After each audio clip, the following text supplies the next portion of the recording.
Hello? Hello? Hello? Anybody? Anybody there? Hello? Hello? Alright, there we go. Now I'm live. Why am I getting an underwear ad? Silky soft. Bamboo t-shirt? Oh, never mind. It's not about underwear. Why was... Never mind. No, I'm not gonna question it. I'm not gonna question it. Hold on.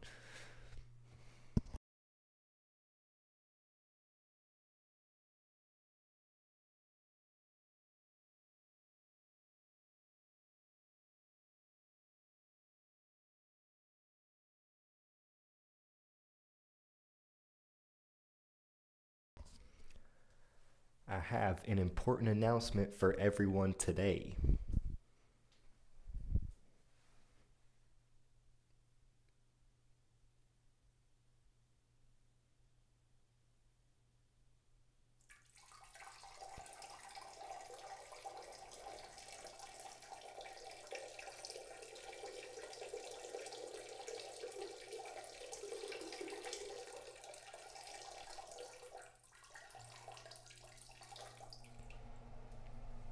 That was the announcement. Announcement over.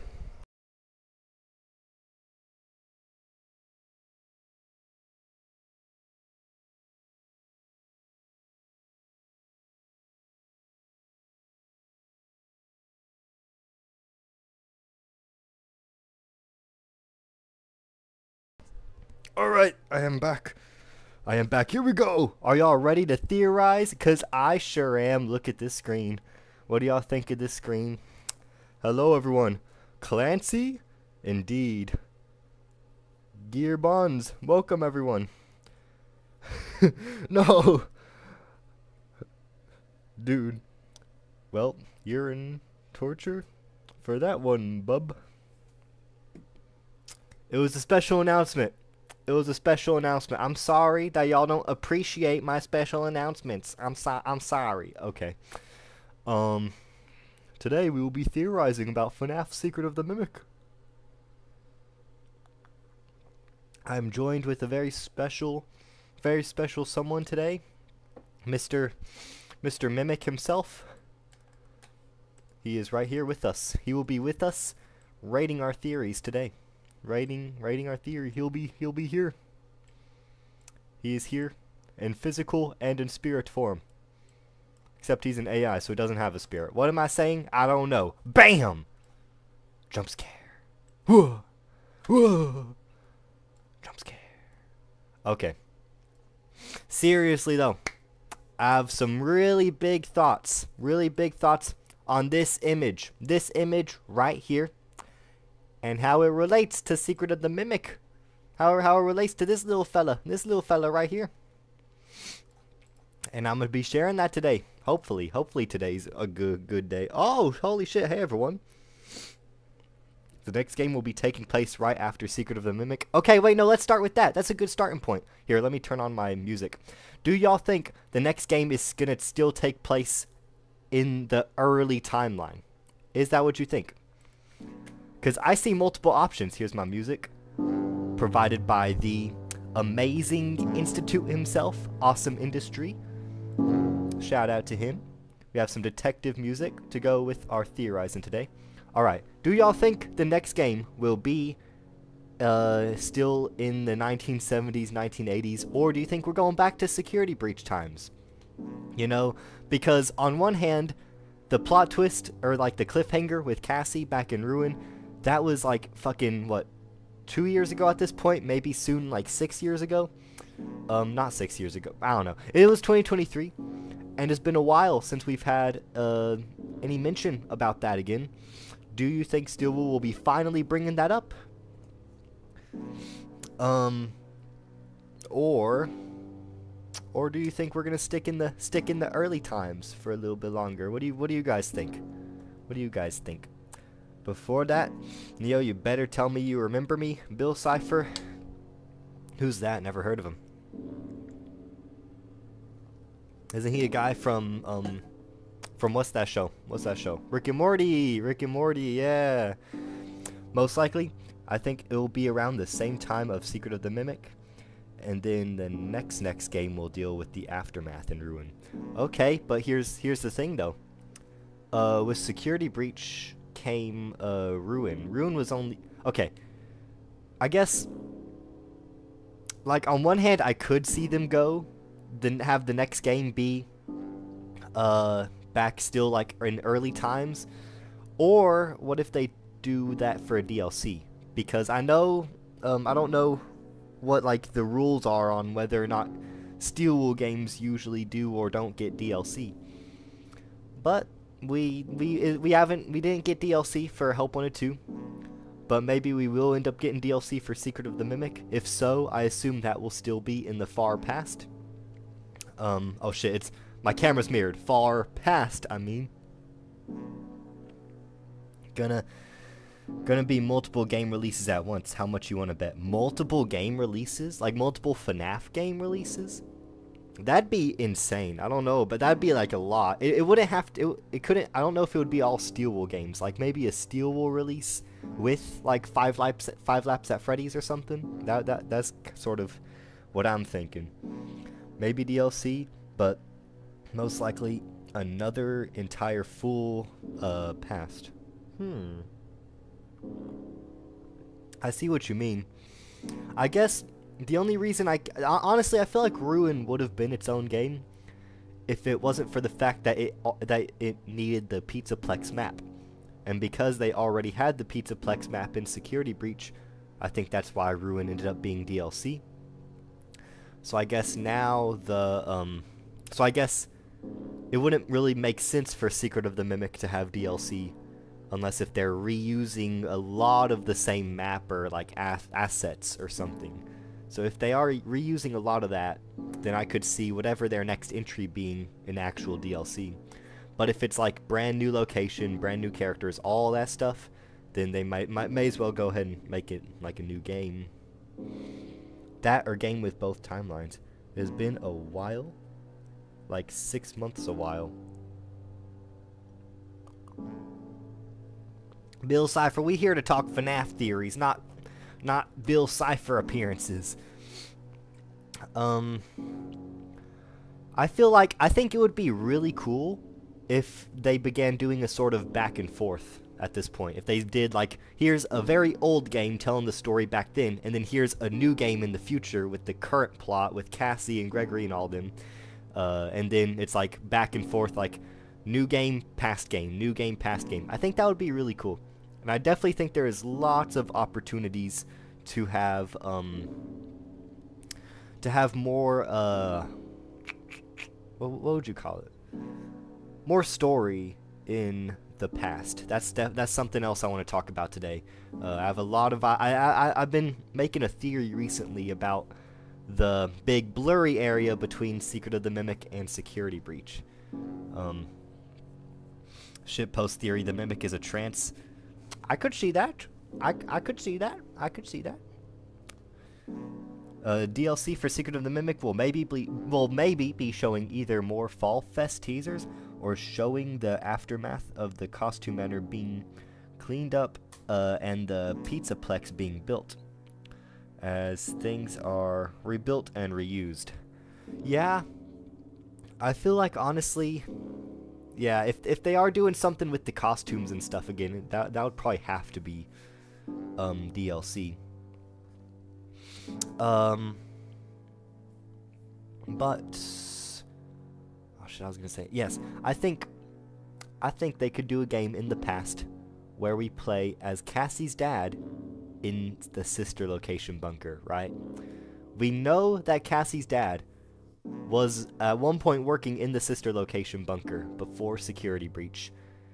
And now that we have presumably seen a 1979 version of the sister location bunker with the underground area in Murray's Costume Manor, I'm wondering, like, surely the mixes or one of the M1 or M2 must be down there somewhere, and that must have been the reason why Bonnie Bully took the job in the first place. I don't know. It seems like Cassie's dad's storyline, whatever that may be. We only really know his ending, his demise. We don't know how he got there, really. Maybe it has to do with like the Mimic and Edwin and all of them, you know. I feel like Steel is focusing on the Mimic at the moment, which is why I think it'll be another past game then again right after Secret of the Mimic. Yeah, honestly, I'm cool with either way. Like, either way, I know we're left on a big flashback with Ruin, which is so far the latest in the timeline, but then again, how like late is Ruin? Is it like 2030, like 2035 or some crazy shit? Like, yeah, let's let a few more years pass before we go even farther into the future. Maybe it may not be that good of an idea to explore so much of the future just yet. So I could see that. I could see them sticking, at least for now, with the past.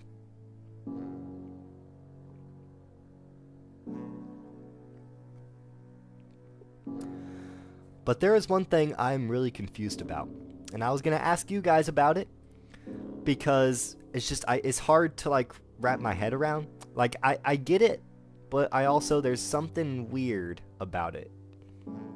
I want an original style FNAF game with Steel Wool glow up. That would be cool. That would be interesting. But where could we get that at? You know, where? Maybe like a little side thing for like I don't know.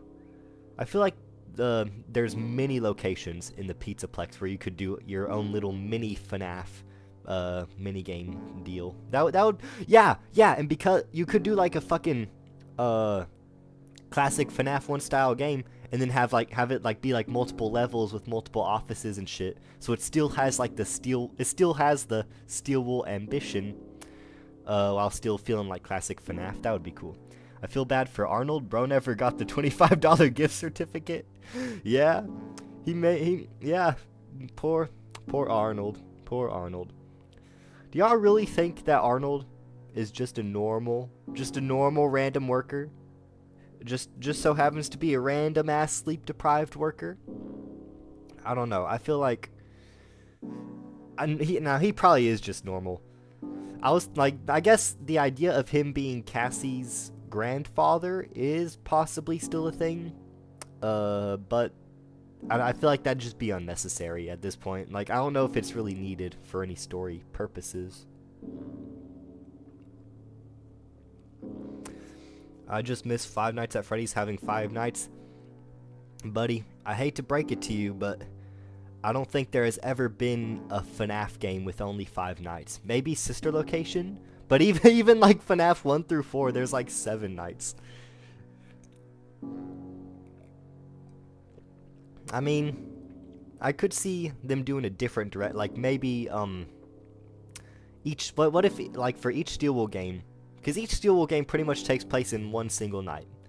So what if it's 5 Steel Wool games? That's the 5 nights, and it's all leading up to a fucking I don't know. Yeah, at this point, I think they're only really keeping the 5 nights in the title just because that's the brand. Wonder if Scott is looking to get his game stories done and answered to sell off game IP to Steel Wool or something. I think, honestly, shit, I don't know. How was I gonna start that? It is 6 a.m., my child. What? I think at this point, though, Scott is already sort of hands off. Like, he's no longer developing the games. As far as we know, I don't think he's really ever played the VR version of Help Wanted 2, which is pretty funny. I don't know if y'all remember that story. He said it during Daco's interview. Why he didn't play test FNAF Help Wanted 2. He got too scared. But it's been like, I guess he still said he was like the top of the hierarchy. I feel like at this point, if he did want to go, he could have just like dipped already. You know, just leave the game story and all that to J-Top and all them at Steel Wool. But I think he still he still wants to, you know, stick around a bit longer at least.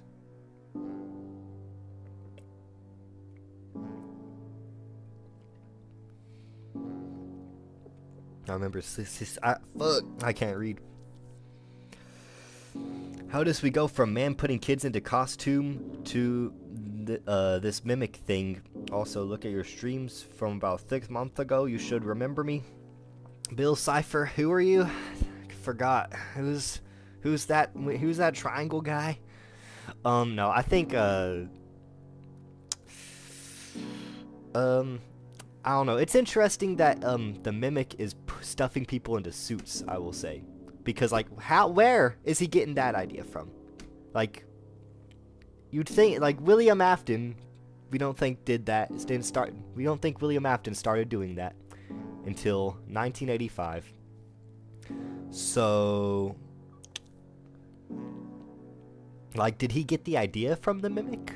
Did the mimic somehow, is the mimic mimicking William Afton, stuffing people into suits? Like, I don't know. I guess that's pretty much impossible. Unless if Secret of the Mimic ends up being way earlier in the timeline than we thought. But I think Steelwool has confirmed at this point. I think they've confirmed at this point that it's 1979. I don't know. I may have to check, like, the interview they did with Darko or something. Maybe Edwin shoved his dead child in a suit for memoriam. Well, graves nowadays are too expensive. I can't buy a grave. Let me just get my costume here. Let me just... He always did like that white tiger suit. Might as well stuff him in there. That would be concerning. Well, he was an Indo being stuffed into suits, so maybe it's to give humans a taste of their own medicine. Ooh, I like that. I like that take. That's a really good take. It's a nice contrast. Nice contrast. Now he's the one, like little Flip, he's the one stuffing them into suits after he's been stuffed into suits. Because I think in the game's timeline, the Mimic did start off, I think, shit, what was I gonna say? He started off, not as like a robot replacement for Fiona, but he started off as like an actual machine to, like, stuff into suits, yeah. Or to, like, he started off as like an advanced endoskeleton, not as like a wannabe human replacement. That's a big change from the Mimic in Tales from the Pizzaplex, and from the Mimic stand-in in the Silver Eyes. I have my Silver Eyes with me. I can pull up my Silver Eyes. Silver Eyes! I can pull up my 4th closet. Here's my 4th closet, everyone. My 4th closet. Because I think this person right here, this girl, I think she is a 4th closet stand-in for the Mimic, and she was very clearly made to I keep on, my mind keeps going blank. I'm nervous. I'm not used to theorizing on stream. No, I think. Shit! I lost my train of thought. No. That's an interesting change. That's an interesting change that the games went out of their way to do versus all the other Mimic adaptations we've had from across the other mediums and across the other universes. That this time the Mimic actually started off as something like a tool, or like something Edwin could sell, and less of an actual human replacement as they become later, whatever the pronoun is. I wonder if we're gonna get Secret of the Mimic based book series. Oh, like how they did Tales from the Pizzaplex, Tales from Murray's Costume Manor. That would be cool, but honestly, I don't know if it'd be it'd be possible. I mean, I kind of feel like I really feel like Fazbear Frights and Tales from the Pizzaplex are the same continuity, and to have like a whole nother one of those like series with all the short stories about Murray's Costume Manor, It would be cool. There'd definitely be a lot of ideas that you could use and work off of. But I don't think Murray's Costume Manor, I don't know if it was even around that long in that universe. It would have to be its own separate continuity, probably.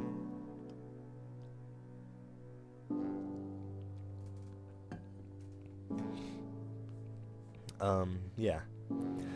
Mimic got suit stuff. I'm going right now. I'm going from like the oldest chats I've yet to read to the newest. So if I haven't got to your chat and you just chatted just yet, and if you just like chatted or something and I've yet to read it, I will get to it eventually.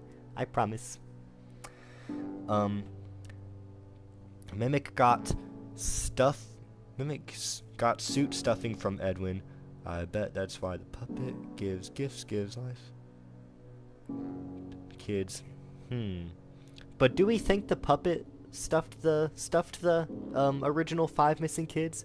Because the movies outright confirms that, at least in the movie universe, we don't know in the games, but in the movie universe, William was the one to stuff the kids. But I guess that could be different, you know. The games and the movies aren't similar, aren't all exactly the same.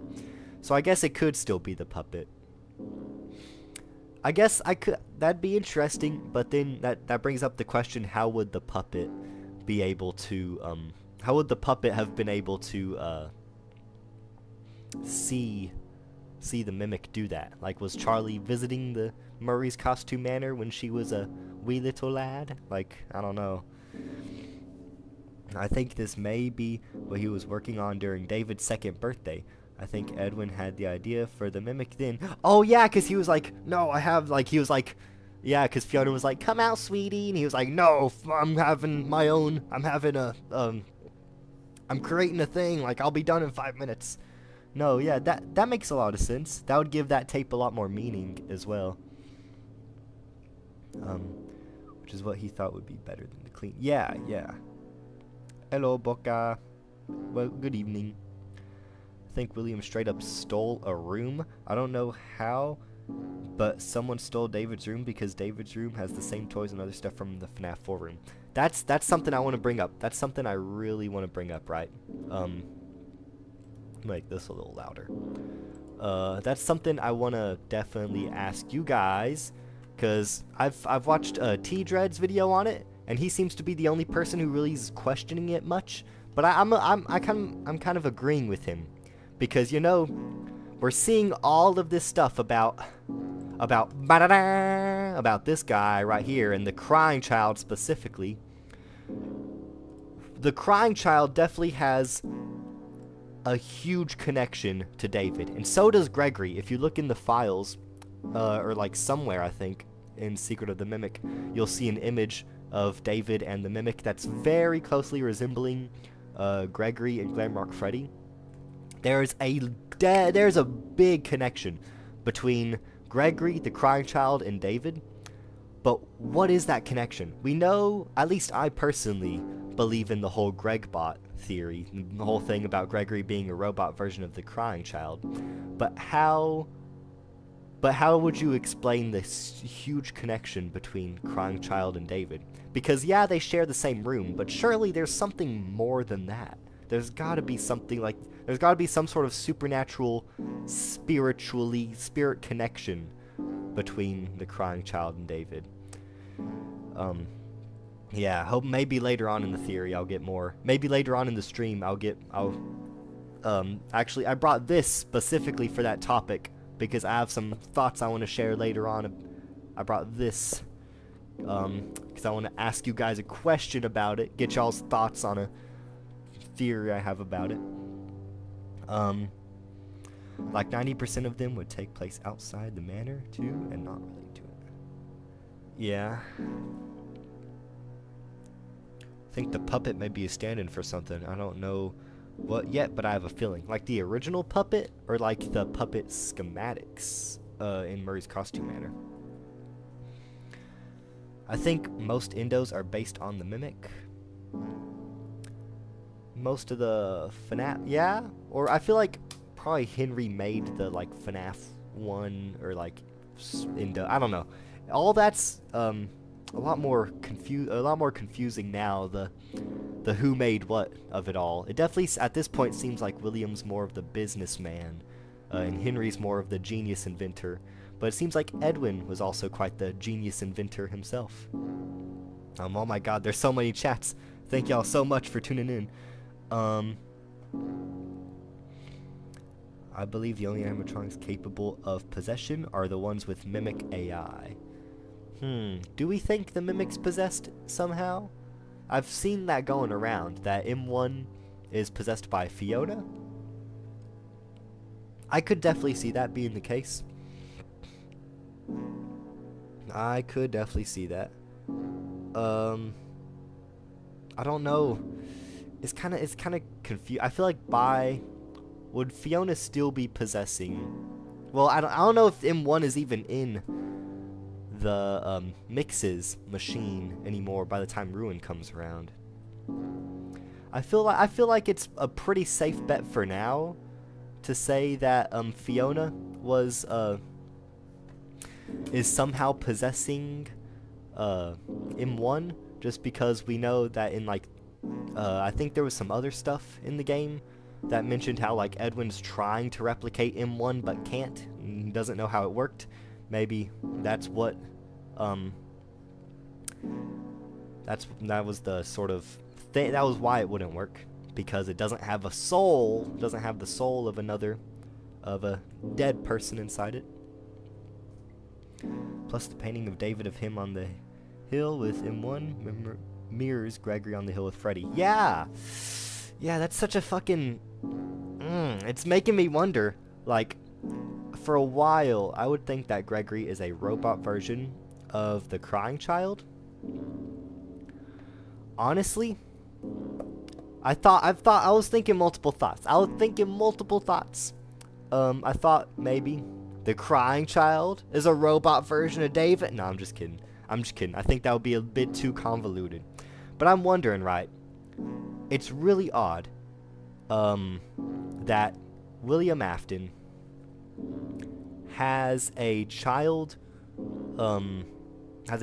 also named David. Looks very similar, or at least as far as we've seen in terms of depictions of the crying child, looks pretty similar, fairly similar to David Murray. Is named David and has the same room as David Murray. They share the same room. Could what do you guys think of the idea that David didn't die? David did not die, and instead William Afton stole David and is now raising David as his own kid.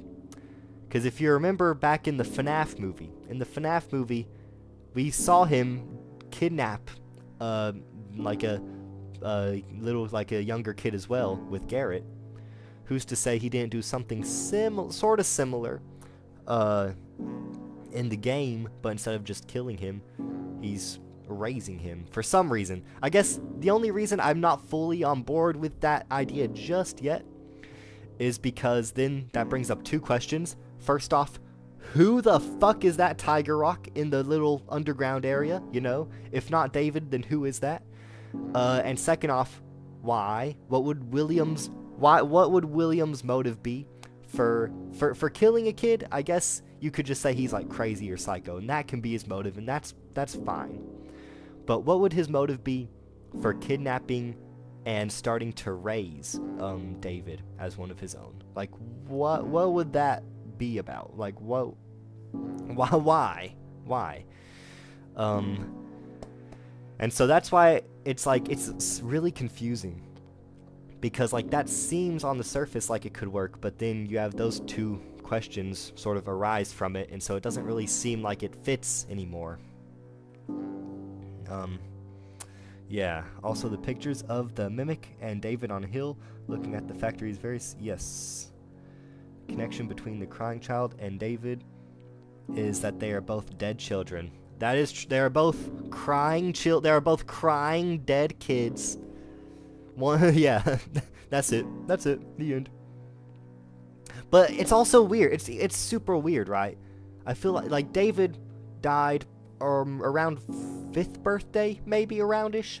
That means that by the time FNAF 4 would take place in 1983, he would be like around the same age as the crying child, if not the exact same age. So it's so weird. It's like, is that David Murray? Is that David Afton? Is that who the fuck is that? Who is that, you know? Ah, man. Crack theory. What if the third ending is canon and William tortures the... Oh shit, I'm having trouble reading. Is canon and William tortures the bot he gets in FNAF 4 to see how it works and eventually breaks the programming again and locks it under the Plex. That could be the case if hypothetically we are to say that that third ending, the secret ending, is the canon ending. I would not put past William Afton to take the house, see a fucking robot kid sleeping in that bed, and that ends up becoming the Mimic that's down underneath the ruin bunker, the ruin caves. But what if we are to assume that ending's canon, what if then William Afton comes in, sees this weird fucking robot David child who is sleeping on the bed, and FNAF 4, the crying child, that is the David Murray M2 robot, and the reason there's all the nightmare animatronics and whatnot, that's just William testing the robot. Like you said, testing the robot. I just want Arnold to have a happy ever after. Does Arnold survive, though? I feel like... I don't know. I don't know if Fazbear... Either way, Fazbear Entertainment failed to get into contact with him all night, and he is fired, and will possibly be hearing from the lawyers at Fazbear Entertainment. I think no matter what ending, he's probably a goner. And then the baby isn't mine. Yeah. I always thought the baby isn't mine quote in sister location. I always thought that meant like, okay, I always assumed that meant sister location. Baby is is built off of the Mimic chip. And that's that's why it's the baby isn't mine, because the code of baby is literally not his, it's Edwin's code, which would add up to what we see in ta-da, fourth closet, where we see Edwin does not create baby but steals baby from Henry. But that you bring up a good, if we are to believe that the crying child, oh my, if the crying child is a robot version of David Murray, is M2, then the baby isn't mine. Could that be about the crying child? It's so confusing, because I mean, it makes sense. It would make sense. The only question is, I guess why this was why I was scared to do a theory live stream, because I feel like I'd get worried that a lot of it would just be me thinking in silence or something. I think that honestly I do not see much proof that could go against that. I know a lot of people would be unhappy of about the crying child being a robot, but it does not seem unlikely. I think we need to consider the facts here. Consider that if that were to be true, it would not really mess things. The only thing it would mess up is, let's say Bite of 83 happens, and there is instead robot parts spewing out of that crushed brain, as opposed to... Okay, well, first off, how can the Mimic cry? I guess that's one thing. How can the Mimic cry if it's a robot? But also, I mean, who knows?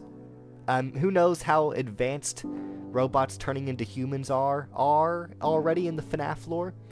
I mean, at that point, it's already so, Oh, shit! Oh, shit.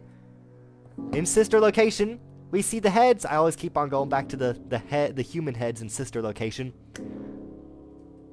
Could that have been William's heads that he then puts on M2, and oh my god, he puts on M2, and that's why M2 looks like a normal crying child human.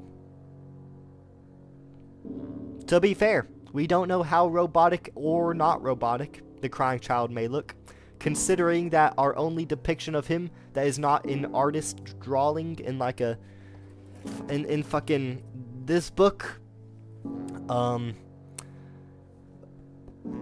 is an 8-bit thing of him. Oh shit, I just turned to it. Yeah. Oh, crying child. The crying child. Ah, curse you, inverted screen. There he is. I mean, it's just a drawing. We can't really tell whether or not that's robotic or not. Ooh, people would not like that. That would be controversial. That would indeed be controversial. That's okay. We just yap and think. If you gotta thank you so much. That's very kind of you. That's very kind of you. Robot Kid could explain FNAF World. What do you mean? What do you? Wait, yeah, no, wait, hold on. What do you? I'm kind of confused on what you mean by that. Could you explain Gear Bonds? Is Edwin Old Man Consequences? Ooh, who is Old Man Consequences? That would be cool. I don't know if what is or isn't the proof to back that up, but that would be so cool. Here, I'm gonna walk and talk as I get more coffee. That would be so cool. We know, I mean, Edwin had to learn the consequences of his actions, the actions of his whatever you call it. That, I mean, and so then he could, like, in the afterlife be some fucking fisherman dude. I don't know. I don't know what the proof is for that, but that would be.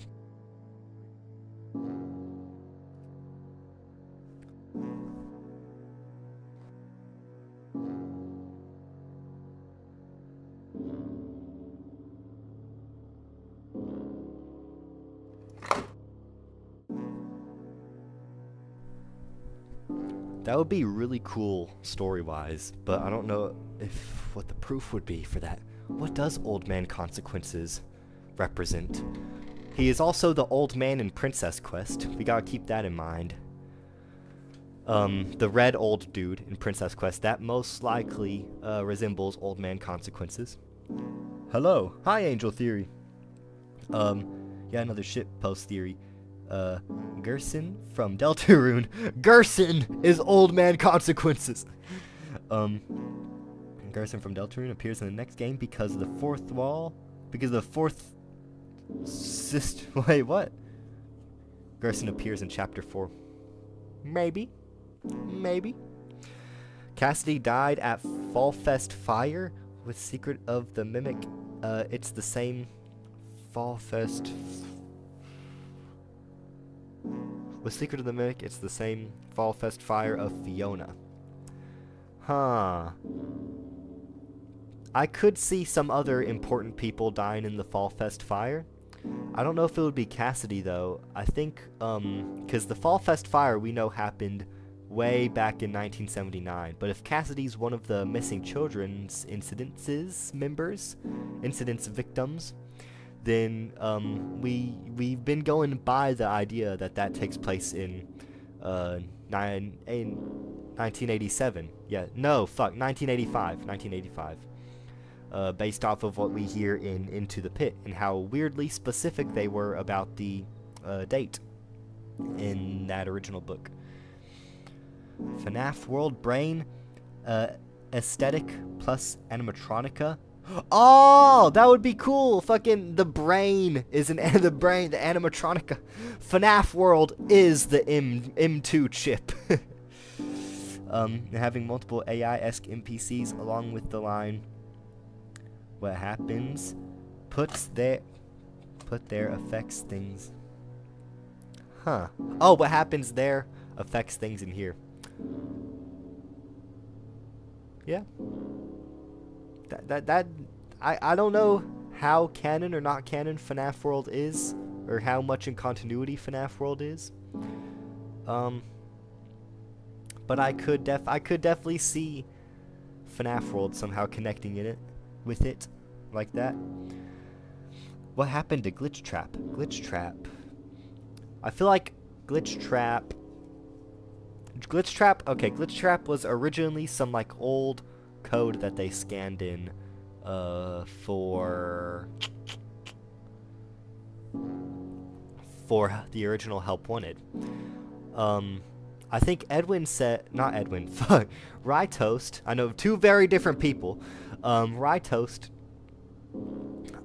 said in his latest podcast episode, he mentioned how Glitch Trap, as an entity, you have the Spring Bonnie, but you also have him in costume form. So it's like, because it's the Mimic code, it remembers the costumes it would wear, and so it's still wearing a costume of sorts. But also, with that, it's a costume of Spring Bonnie, and he's mimicking Spring Bonnie from inside the Help Wanted game. What we hear about Spring Bonnie in his past and all the tragedies at Freddy's in the game. So what if FNAF World is the internal world of the Cradle? Ooh. FNAF World is Cradle?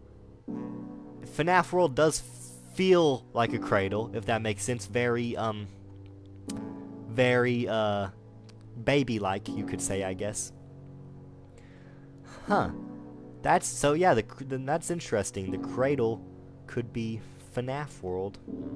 Damn, this is fucking changing the way we're all thinking of, like, all the past games. Fucking FNAF 4, FNAF World. She isn't from MCI. She is the daughter of William Afton, died in a Fall Fest fire. Huh? Is the same repeat motif of Edwin, now with William trying to recreate his daughter with Elizabeth, Cassidy robot. Are you fucking with me?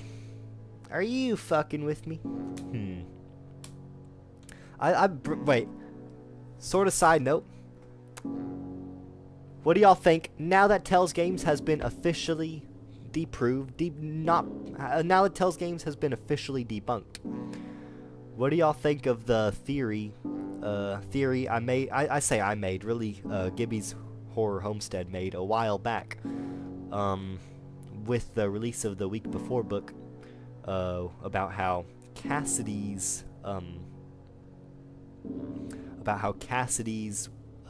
last name is Andrews, because we hear about a woman named Mrs. Andrews who lost her kid, and Andrew is the name of the Cassidy parallel in Fazbear Frights. I don't know. That's always one I've personally believed in, because I mean it doesn't really even matter too much in the grand scheme of things, you know. But I think it'd be a little cool detail. Sudden thought, I think William had Henry start the Fall Fest fire to throw Edwin behind. Later, William then has blackmail because of Fiona's death on Henry to keep him quiet for so long. I like the theory, but why would, if Fiona died in the fire, and if Edwin is already long gone, most likely presumed dead by 1979, how would that be blackmail anymore? Like, who would Henry get in trouble with if that information got out, you know? So I don't know about that one, but it's a cool premise. I do think the Fall Fest fire probably happened in some shape. I don't know. There was something about during the Help Wanted 2 update, advertising Secret of the Mimic a few months ago. There was some new lines that Mystic Hippo had that were relating to, like, poor performancers and how when people don't have tomatoes, they'll throw something else. I originally thought that had to do something about the fire, but I think in the audio log, doesn't Fiona mention that she's helping set up the Fall Fest? Not, is it helping set up the Fall Fest, not like helping run the Fall Fest? I don't know if the Fall Fest would be open yet by the time that fire happens, so maybe the Mystic Hippo line is just out the window. Don't really matter lore-wise. What was the point of Burn Trap even existing? I think Scott just wants us to forget about Burn Trap. Scott may just want us to forget about Burn Trap. Say, who Burn Trap? Who's that? I don't know. Burn Trap's complicated, but I try not to think about it too much because we've seen the Blob in Ruin, but one thing we did not see was good old Burn Trap. So I'm wondering if he's even gonna matter, you know, in the future lore. I think Burn Trap's design is way cooler than Scrap Trap. A better send-off for William Afton in terms of design, but story-wise, yeah, I think it's better if William's story just ends with Ultimate Custom Night, and that's maybe just some mimic code or something. Glamrock Bonnie's repurposed. Who knows? Honestly, with him. We're gonna see another Balloon Boy in the next Steelwool game. Balloon Boy? What makes you say that? What makes you say that? This motif of trying to recreate your child and failing and putting their agony into it, it happens to Henry in the Silver Eyes, yes, and Edwin now in the games. Yep. Its only step left is for William to have the same. Oh, so you think William... Well, I've already thought William has done the same. Because you have FNAF 4 when William Afton says, "I'll put you back together." And I think that's what Gregory is. For any of my fellow Greg bot believers. Is that William Afton built Gregory whenever because he was so distraught after FNAF 4, and then it's just because it's like a robot or whatever, it doesn't get activated until Security Breach. Many years later. Jackie's music box was definitely reused for the Puppets music box because yes, I do like that theory. That was for sure intentional. We know that was definitely intentional. The bringing back that song, that was cool. I'm glad they got to bring it back. It was a little cool Easter egg. The bad feeling that Fiona was feeling about the Fall Fest fire, something bad was going to happen. Cassidy death is the bad thing. It started off everything. I don't know, man. Personally, I disbelieve, but I kind of disagree. But if that's what you want to believe, be my guest. The police for killing her? Huh? Oh, the police for killing her. Oh, he'd be in trouble with the police? Well, he wouldn't have done it purposefully. Like, there's no way he, like, if going back to the William blackmailing Henry thing, there's no way, like, at that point, it's like, the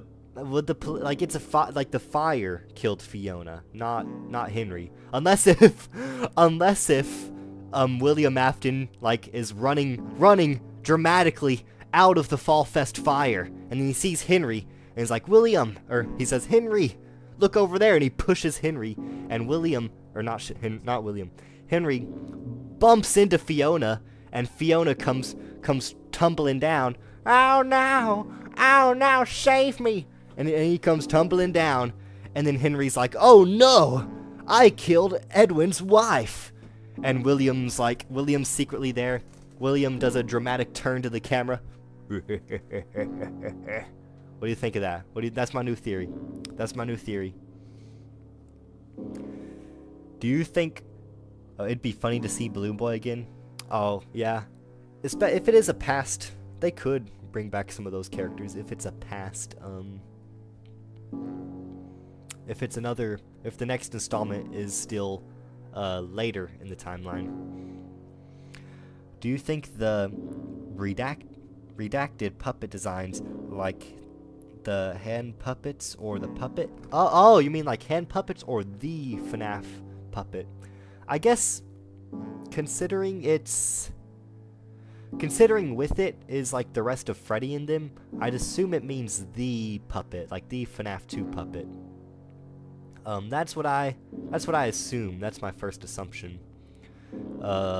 Especially because it's like grouped in with was it Freddy's designs as well or something? It was like Freddy and the gang's designs, or it said something like that.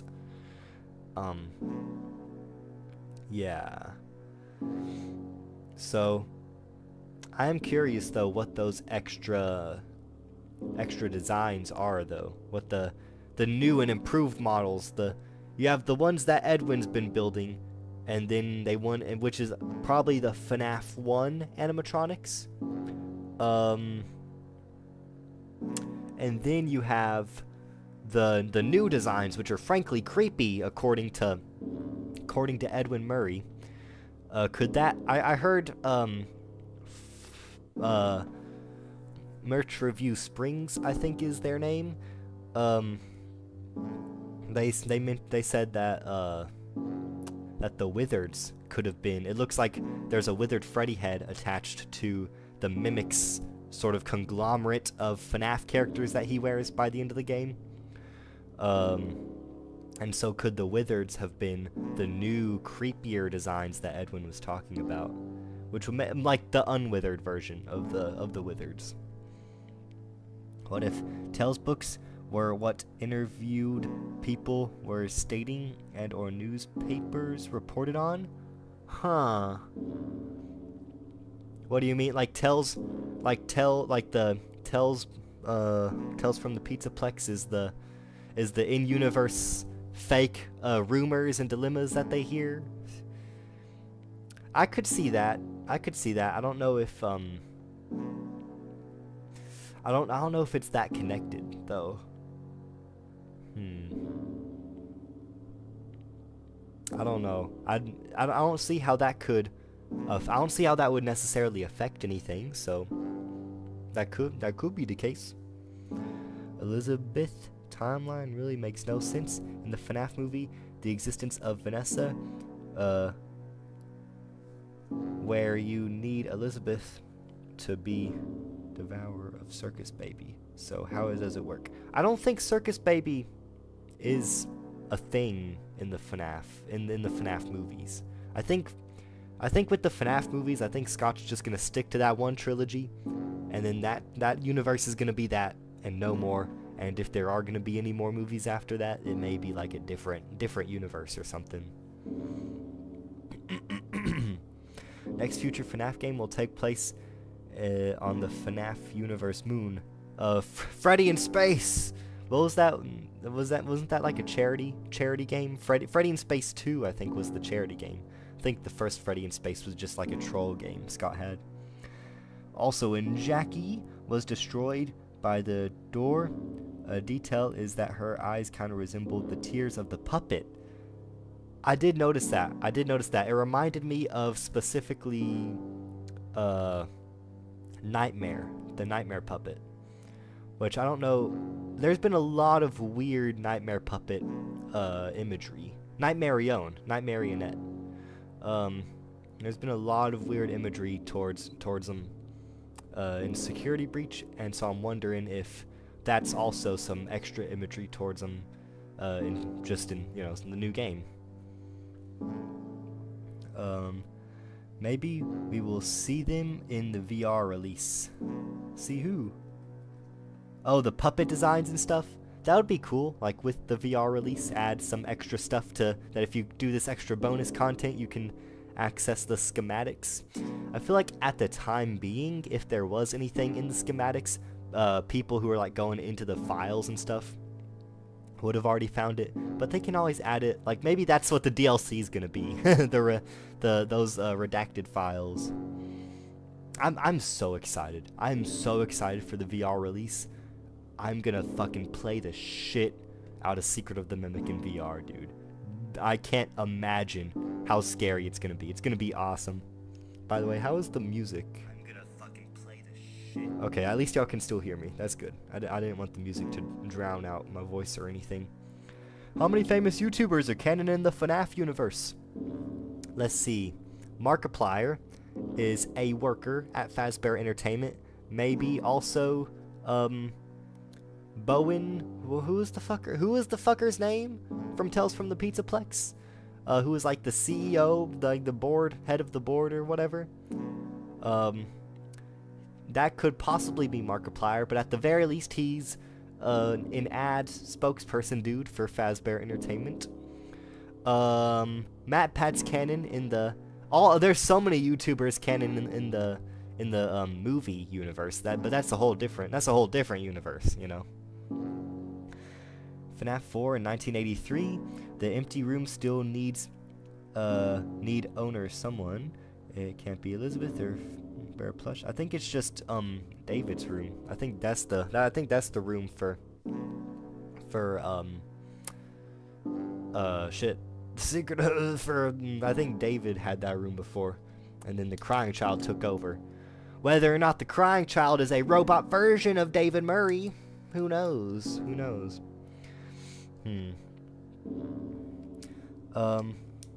What if Henry doesn't come in until William gets all the smaller mimics and hires him as an Edwin replacement? Huh. Well, we already hear the stuff about, we already hear Henry talking about, like, needing, like, design changes and shit. Is that Henry? Is Henry? Okay, we definitely have mentions of Henry in Secret of the Mimic, but do any of them outright connect him to Fazbear Entertainment yet? Maybe he's not even yet a part of Fazbear Entertainment. It would be hard, like, that would be surprised. That would be a cool little twist. The secret of the Henry. Rename the stream to reviewing FNAF hot takes for 10 minutes. For like 10 minutes. It'll be funny. Oh, we'll change it to that for 10 minutes. maybe later. As Edwin replaced Henry being decently younger than William, which is how Henry lives till Pizzeria Sim.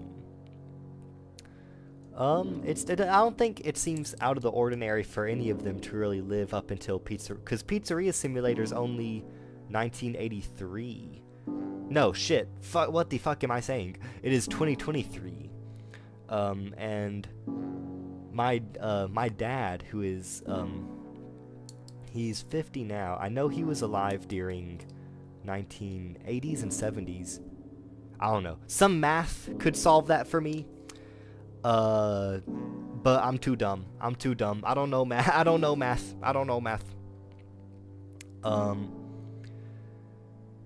The human fake mask. Oh shit. Here. I'll be right back. This fucking screen is a train wreck. I'll be right back. I'm gonna take a piss.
Hello, I am back.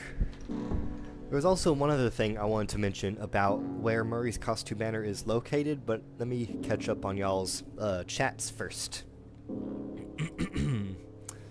Hello. I think Moon.exe cave is the cave we see in Security Breach Ruin, like Cassie. As Cassie. A lot. I don't know how much time it takes though for a cave. Okay, well no, I was gonna say that cave would have had to go from surface level to down under, but I guess that's not true. Because caves just naturally fucking go down. So no, yeah, I could definitely see that. I think that's definitely a possibility. Guys, a theory in the 2 movie. What if the bite of 87 happens in a flashback and then Markiplier says, "Was that the bite?" That would be cool. That would be cool. I know Markiplier has said during like a thing he did with Dawko that if he wanted a cameo, that if he gets a cameo, he wants it to be a substantial cameo, like a lot of stuff, like he wants to act in it. I'm wondering if that we're gonna if they're saving the Markiplier cameo till the 3rd movie, right? Because Markiplier has stated, I know Markiplier said this last time when he was actually trying to lie, but this time he has said that like he's not gonna be in the 2nd one. I don't know though. I don't know whether I'd believe him or not.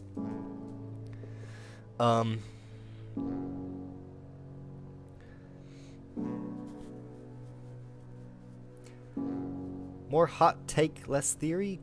Henry and William will still have important roles once again.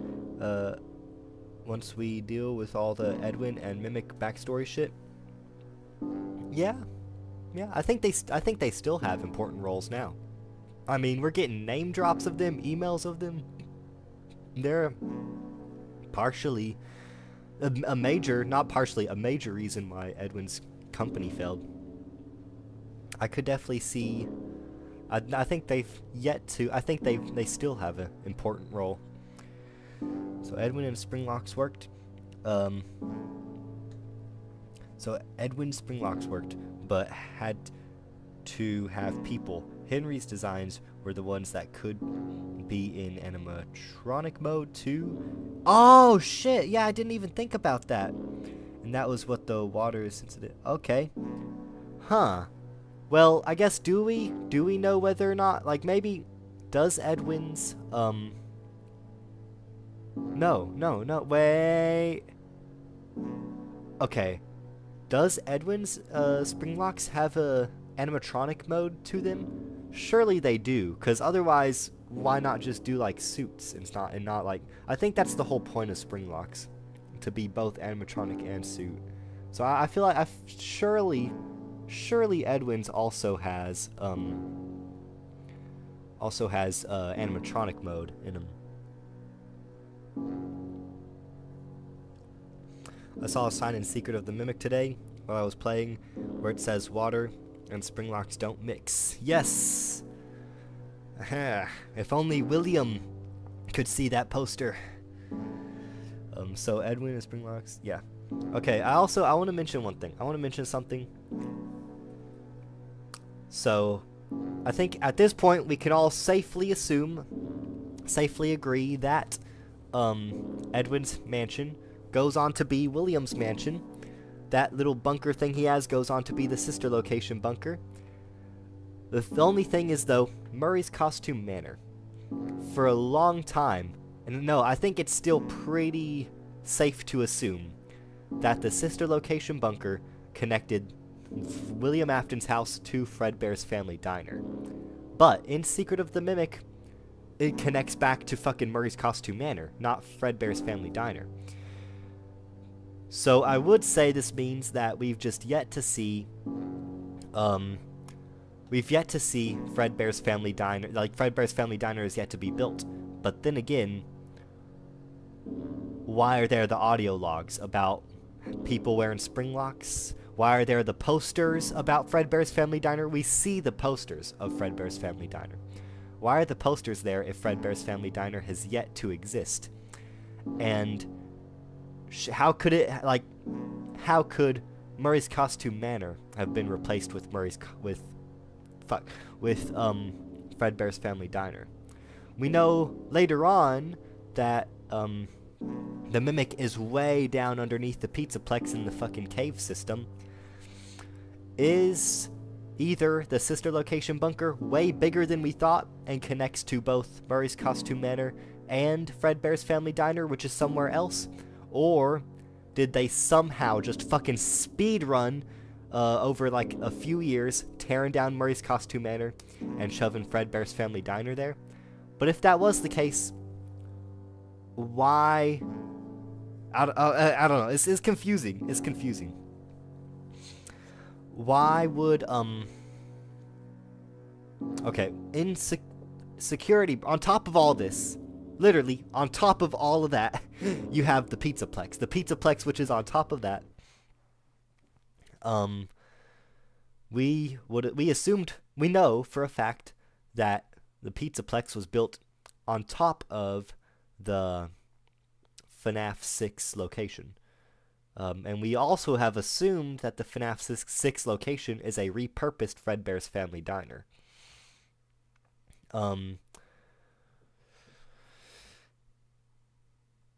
Does Murray's Costume Manor somehow get repurposed to be Fredbear's Family Diner? Or does the sister location bunker possibly connect even deeper to other places and connects later? William fucking makes it connect to Fredbear's Family Diner as well, or some shit. Like, what's all that about? Well, it's a lot to try to wrap your head around. It's all confusing when it adds up. Oh shit, my music's gone. My music's gone. There we go.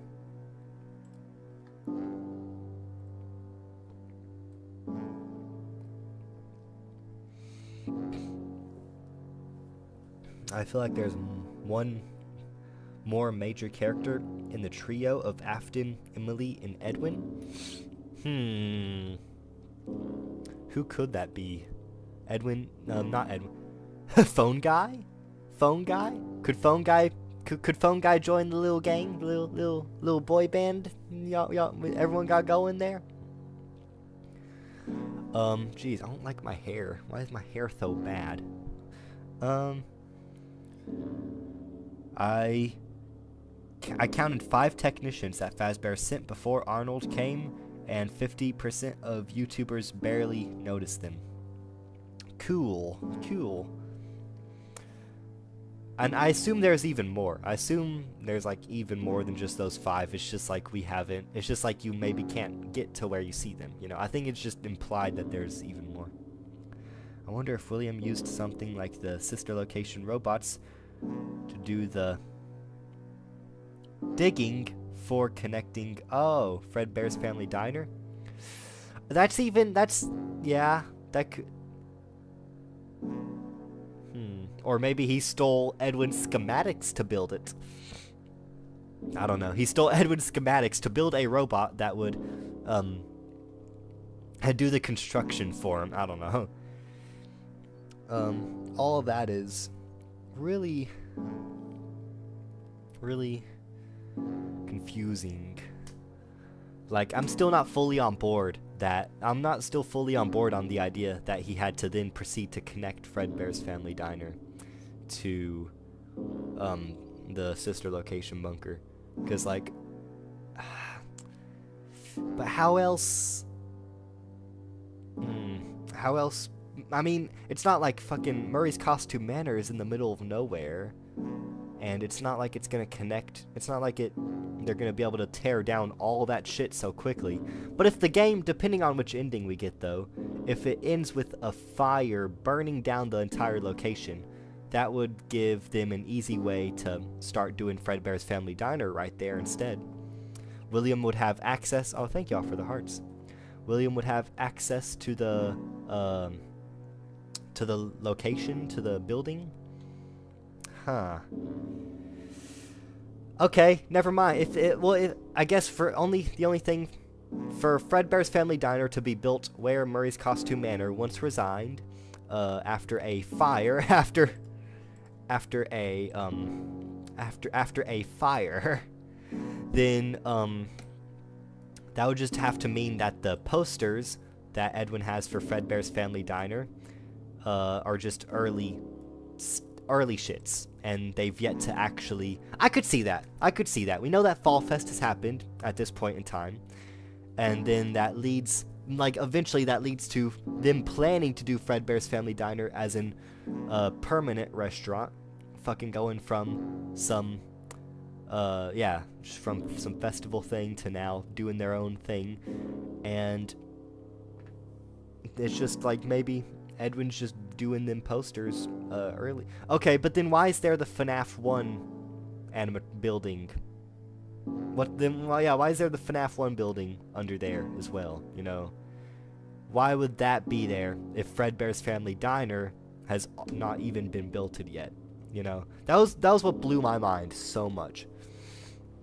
Why is the FNAF replica of the FNAF 1 building there if there's even a possibility that Fredbear's Family Diner has not even existed yet? Why even do Fredbear's Family Diner if you have the ability and technology to do a bigger location with better animatronics?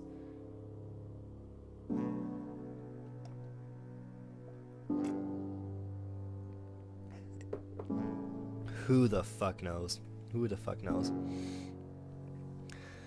I thought him to create a dark version of it that control... Huh? What? Angel Theory, you got some crazy theories. You got to be up here with the office guy. What was the best room within the MCM facility?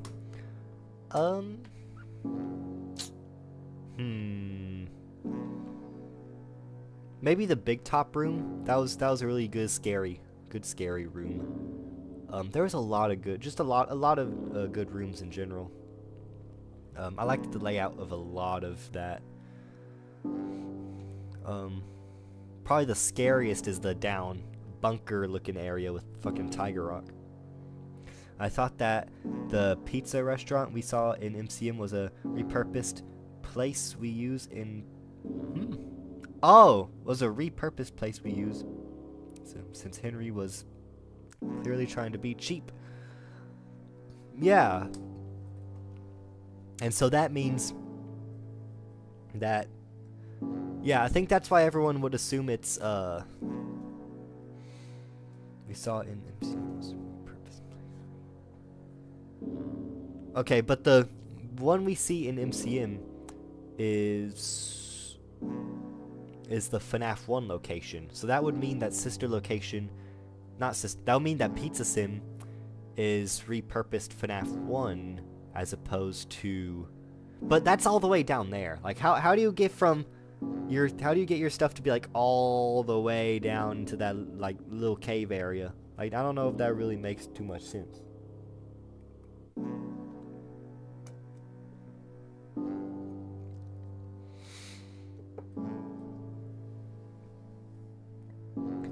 You may want to choose all messages of you haven't. It seems like the top messages are maybe changing message order.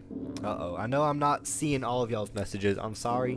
I'm trying to see as much as I can, but I know I'll accidentally always be missing a few. You might just extend the tunnels or just build on top of where MCM was. Bulldozed, built pizzeria, and collapsed sinkhole later.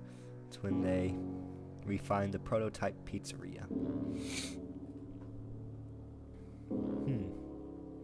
Yeah. Murray predicted that Roxy would have no eyes 50 years later. How does, was there a mention about Roxy not having eyes or something in Secret of the Mimic? Also, that would make more sense. MCM is likely underneath the Pizzaplex. That's my one holdup.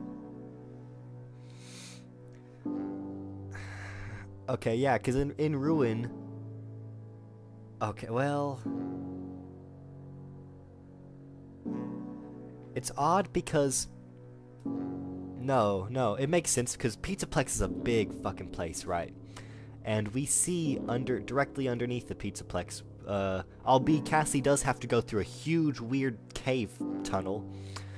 But eventually, she does find the Mimic, and along with a lot of the suits as well that are there.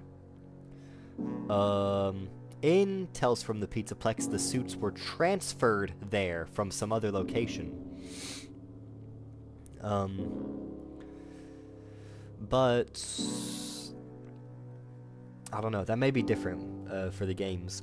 And so that could have been Murray's Costume Manor that was down there. Some little remnant snippet that was left of Murray's Costume Manor. But the Pizzaplex is big enough. It could probably hold... We know for a fact the entirety of Murray's Costume Manor fits inside of just Roxy's Raceway alone. So all things considered, the Pizzaplex probably engulfs whatever was Murray's Costume Manor and Fredbear's Family Diner. AKA, you know, Pizzeria Simulator.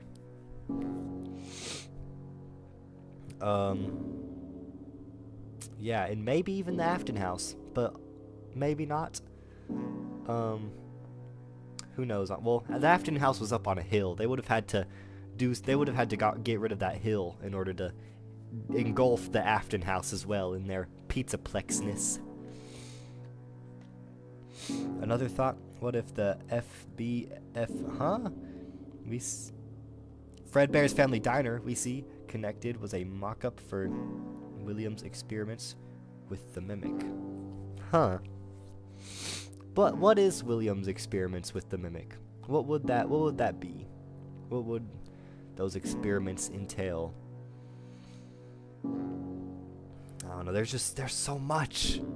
There's so much. The Puppet Roxy. The Puppet Roxy didn't have eyes.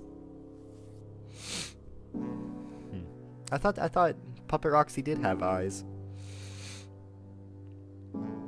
The Roxy hand puppet Fiona made had no eyes. Oh shit. Here, I'm gonna look up a picture of...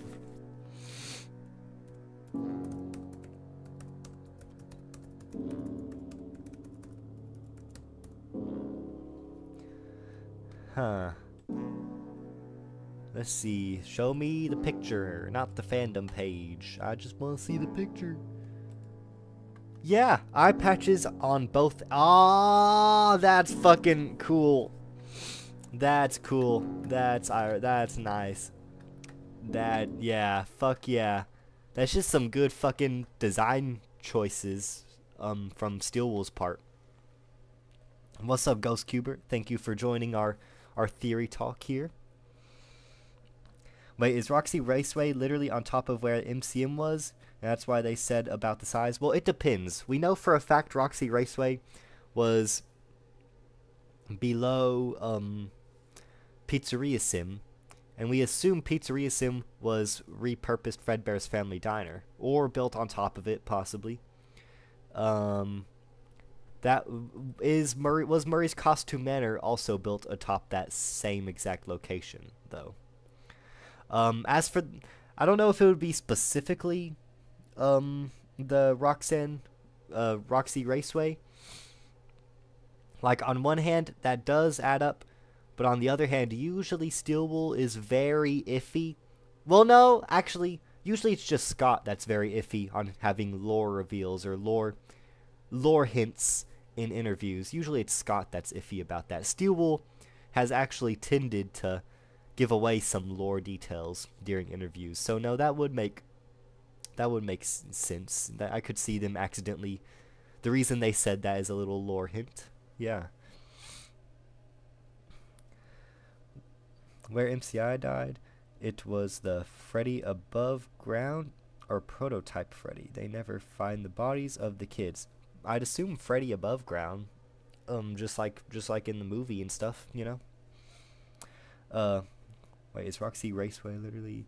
I personally think William experimented with Mimic with FNAF 4 to some degree. But who do you think the Mimic was in FNAF 4? The crying child? That's what we were talking about earlier. My other assumption was maybe David is not the crying child's name. What if this book is not about the crying child, but instead about David Murray? Because it's asking what's the name, and the answer we assume is David. I ask the FNAF community, What was it originally that convinced you the crying child was ever a part of this book? Right? What was it? What made you think specifically?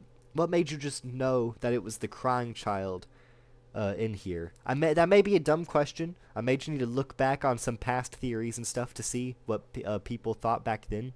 But I do want to check that out, because I am interested if this even was meant for the crying child. Because we found Cassidy's name using this, but maybe the other name wasn't even for the crying child. You know, maybe crying child does have a different name or remains nameless, and this is David Murray's name we're figuring out here.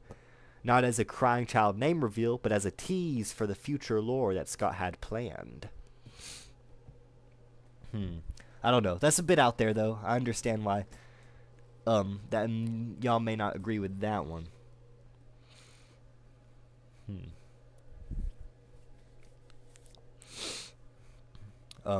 When you get the owl mask, the sun says you have your reward and sacrifice. Now go to the cave. So is our mask the reward and sacrifice? And due to the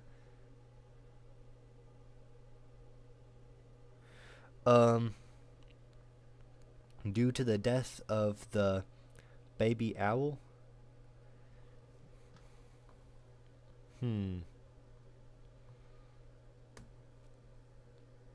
I guess, does the baby owl... I know Rytoast said that the baby owl, and like the reason it's like a sacrifice is because you see the baby owls in the oven, and so that sort of could be hinting towards the fact that maybe Fiona killed Edwin, or like M1 Fiona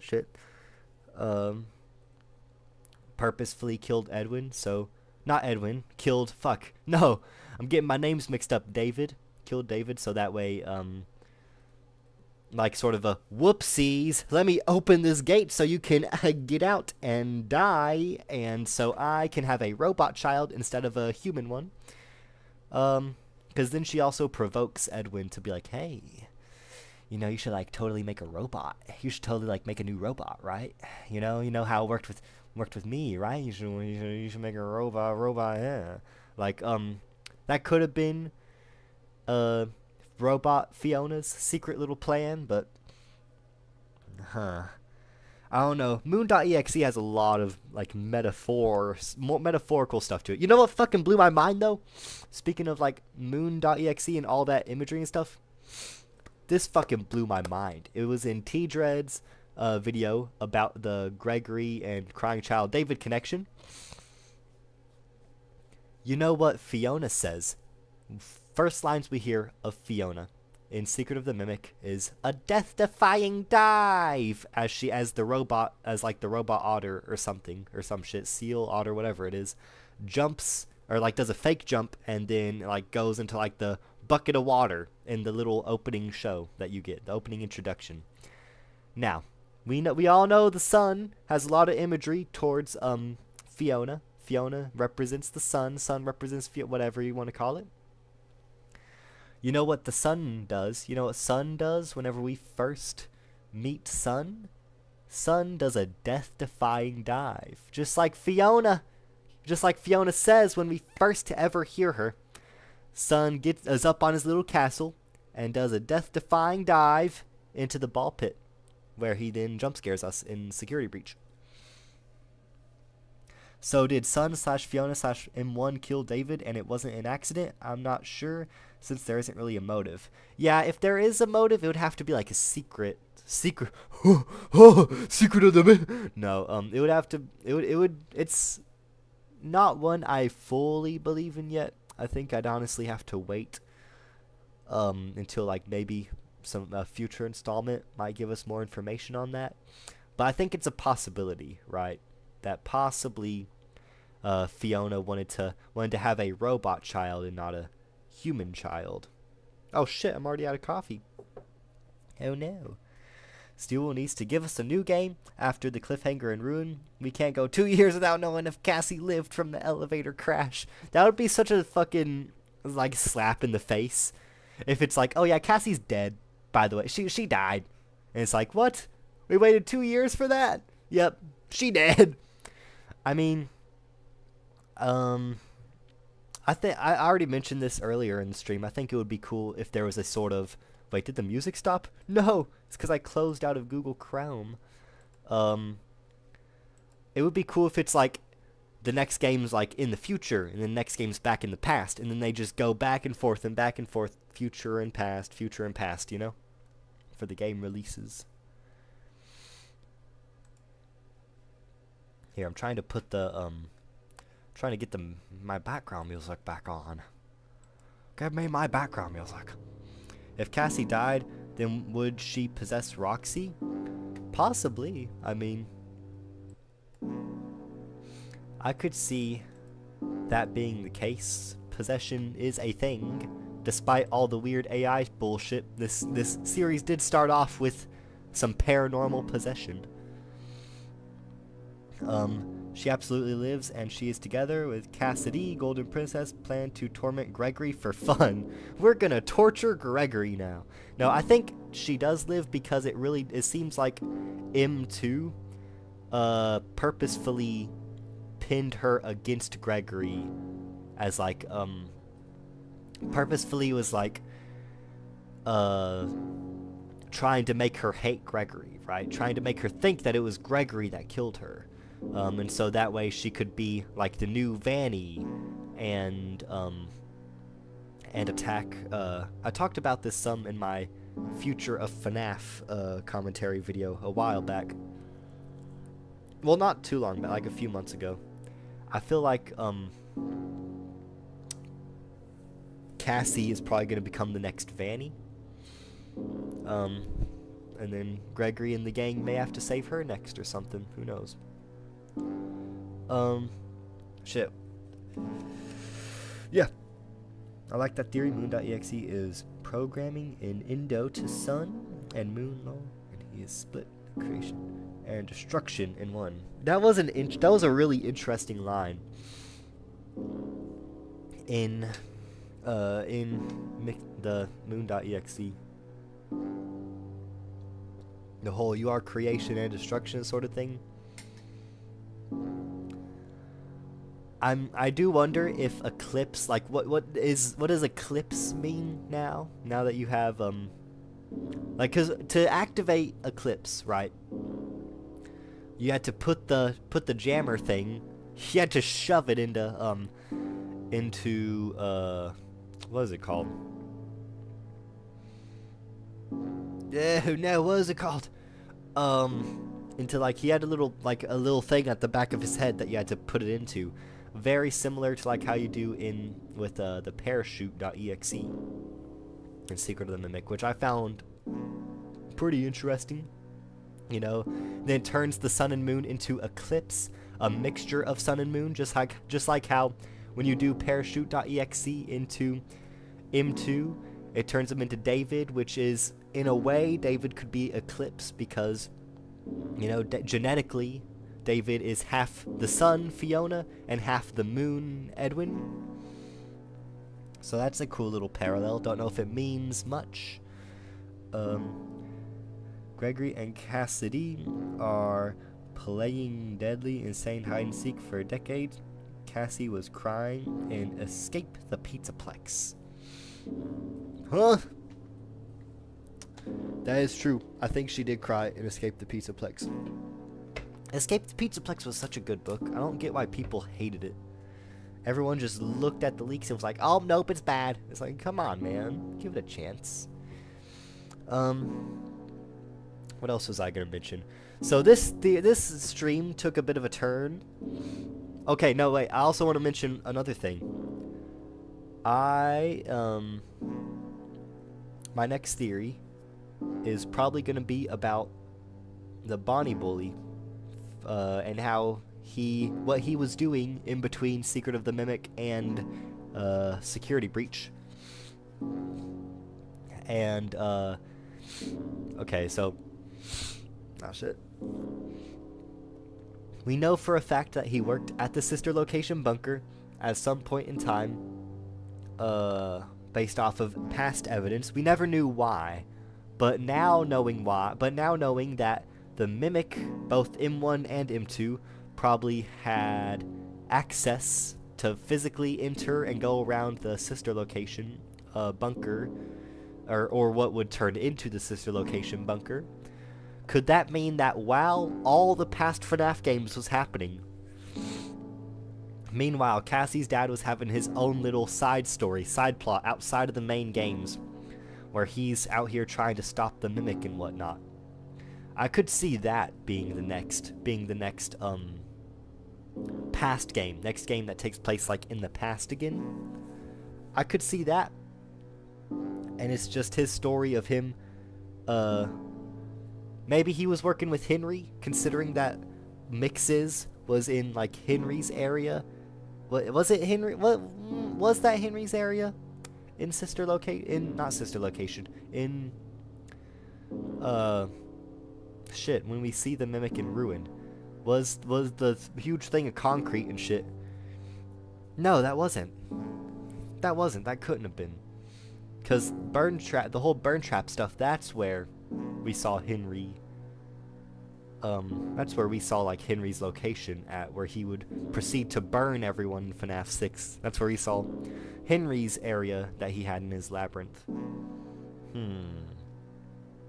So, wherever the Mimic was trapped in, and wherever the Mixes was in ruin, all of that is different. That's all not the FNAF 6 location, I'd assume, considering we went like even way deeper and went through like the cave systems and shit. Maybe that was Murray's Costume Manor. Maybe that was Fredbear's Family Diner. It's hard to tell. I feel like it was probably Murray's Costume Manor. But nonetheless, if William Afton had access to all of that, would he not use it? You know, William being William, I think he already used it. I think he used one of the Mimic's code to program the fun times to kill. I feel like that's definitely one thing he did. That's one thing I mentioned in the as like a cool contrast that the new FNAF games are doing. It seems like William used the Mimic program on the fun times, and so then it was William with his little sidekick robot buddies. But now in Security Breach, we have the Mimic who is mimicking William, but he's still the robot. But instead of the human murderer having the robot sidekick buddies, instead it's the robot murderer having the human sidekick buddies, which is a cool spin on the situation. Oh shit, y'all been talking a lot in the chat. I'm sorry I haven't read it. It would be wild if Phone Guy possessed the phone. He possessed the fucking phone. It's fucking Black Phone. I mean, the fucking trailer to Black Phone 2, where the fucking just the phone's possessed by like the dead kids, and then it's possessed by like the killer. It's Black Phone.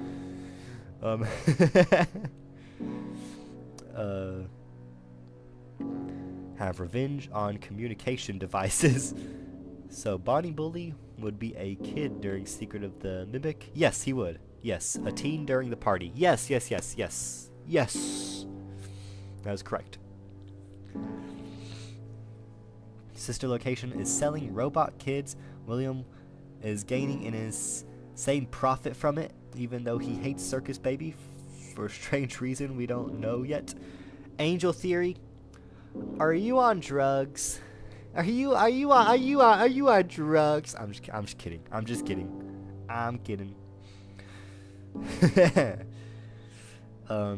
There was never supposed to be a Glamrock Bonnie built, as in it was there, but Monty had the spot instead, and Burn Trap uses what it could have been. I do definitely think that Glamrock Bonnie was repurposed into being Burn Trap, but I think Monty destroying and replacing Bonnie, I think that was sort of I think that was like metaphorical of how the Fazbearness is being replaced by Edwin's stuff instead, if that makes sense. Same thing with Roxy replacing Foxy, because Roxy and Monty, we know for a fact that was Edwin's stuff and not Fazbear's. Yeah, there's also one other thing here. There was an image. I posted this image to my Discord. I don't know if it means anything. It's all really just some supernatural oogity boogity bullshit. But, well, if I can find it, I made this connection. I was trying to keep a keen eye out while I was playing Secret of the Mimic. For this specifically. Here. Ah! I am gigantic now. I am gigantic. Here. Oh no, y'all can't see it. Y'all can't see it. Yeah. Oh wait. Okay. Pretty much can y'all see that somehow better? Yeah, y'all can. Okay. We see a connection. There's a connection. There's a connection with them all. To all the characters. There is Chica down here. That one, the little Chica button has yet to have a connection, but all the other ones are all there. They're all there. I doubt it has. Does it have a connection? It probably does. Maybe. If we. Okay. Hear me out. Hear me out. Hear me out. Don't get mad. Don't get mad. But if the crying child is a robot version of David Murray, if the crying child is M2, then that bedtime story that put him to sleep originally, the whole cradle deal, would that mean that the FNAF 6 birthday happiest day, not 6, FNAF 3 happiest day, would that make that, I believe the crying child is adopted. That's why Michael hates him. You're adopted. Yeah, yeah, yeah. No, shit, what was I gonna say?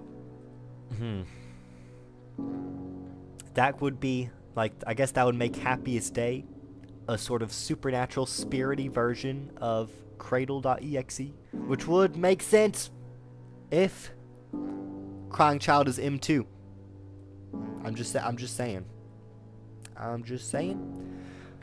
The only thing that is really against this theory is the fact that to get this ending, you must have a collectible that is not there in the main game. That doesn't completely disprove the theory, but that does make it seem a bit more iffy. You have to have the Tiger Rock plushie, which is not available in the main game. But the canon route in the week before, you have to get the canon route in the week before, you have to go through a different ending. You have to go through the game once, find a dead body with the phone, pick up the phone, and then go through the entire game again with that phone. I say game, go through the whole book again. So if the week before can have its canon route be only available on its second time reading, then who's to say the Secret of the Mimic's canon route can't be just the same sort of deal? You know, you just have to play through the game once and then boom, you can do the canon route after that, you know? Anyone remember Jake, that one kid with cancer from Fazbear Fright's book, specifically mentioned in book 6? I did not read Fazbear Fright's books, but I do feel bad for Jake. At first I thought you were about to say a Jake from State Farm joke, but then I read cancer next to your chat, and I was like, oh, well, never mind. I'm going to get some more coffee. Hey, Titus.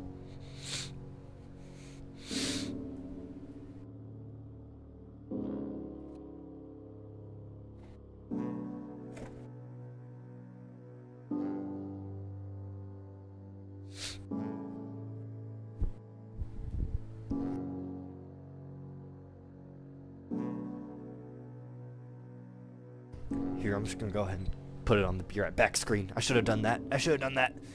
Guys, I have a theory. The Mimic is Sans from Undertale.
I am back. I'm back. I always come back. You guys know, last weekend I went to a Comic-Con and I actually saw a dude dressed as Springtrap there. I got a picture with him and it was all cool and awesome and yeah.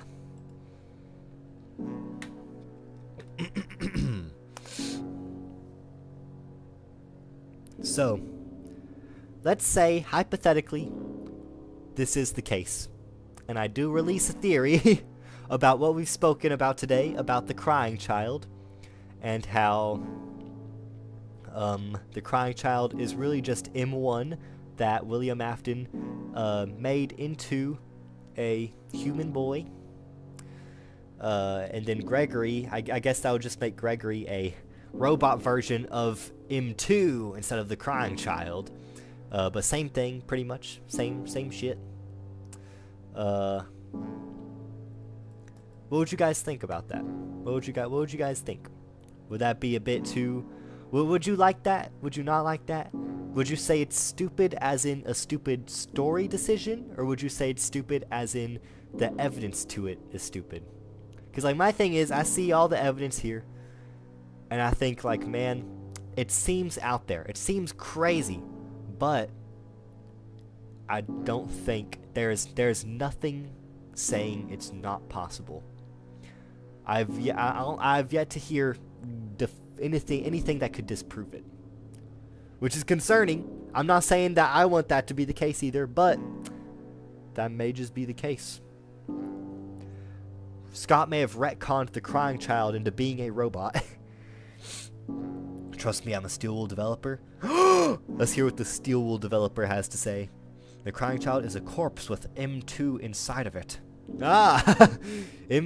Crying child is a dead corpse of a child that M2 wiggles his way into. Huh. The only thing is, if that is the case, actually, if that is the case, why would Elizabeth and Michael, would they just live their whole lives assuming that their son, that their sibling is just adopted? Or would they just, like, would they know that he's a robot? Like, how the fuck would they take? Because we know at least that Michael was alive and should have memories, presumably before the crying child's birth. So, would William Afton just go up to Michael one day and say, "Here's your adopted son"? Totally not a robot, not son, sibling. Or does Michael just know that that his younger brother's a robot and is just thinking, like, yeah, what of it? Who cares? Like, why would Michael? Like, why? Just why? Why? I guess that's the big question. That's actually the big question is why. What motive would William have to steal to literally steal his child and to treat it, not just to steal it and move it to like a different bunker area or something, but to literally steal it and dress it up as a family member of his own, you know? Mike blocked all the tragedy out of his mind. That makes sense. I guess that could make sense. Because we know the Bonnie Bully does that. We know the Bonnie Bully does that in Help Wanted 2. He opened the mask, shows the mask rises from Princess Quest, and he goes, "This looks familiar." But he doesn't say, "Oh yeah, I remember that from when I murdered my best friend's brother." He doesn't say that, so he could have blocked it out. Whether Michael did the same or not, I guess that's yet to be seen. After Nexie, it's possible. Yeah. Nexie does introduce the concept of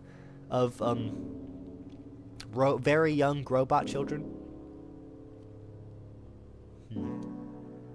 Or with Teal's theory about the crying child as a corpse. Yeah, that was fucking crazy. I didn't even realize Nexie's story was about that until after. And I was like, oh shit, what the fuck did I miss reading that story?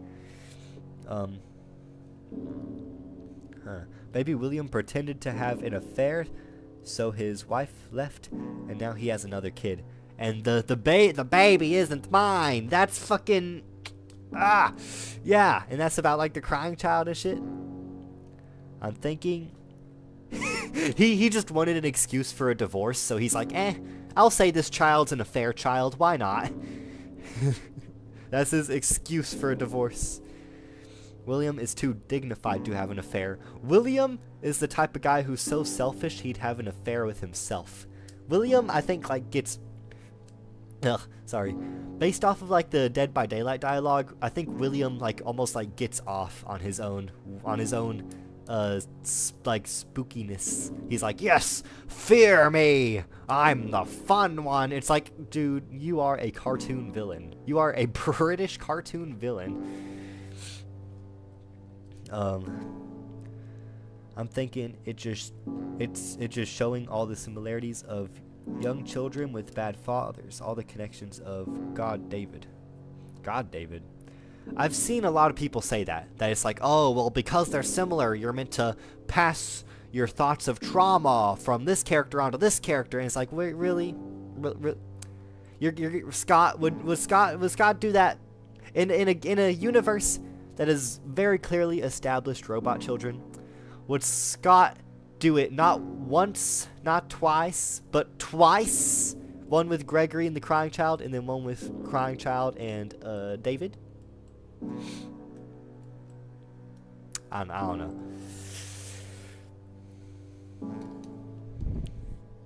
I would rather die to William Afton than being scooped. At least I get to meet my hero before I die.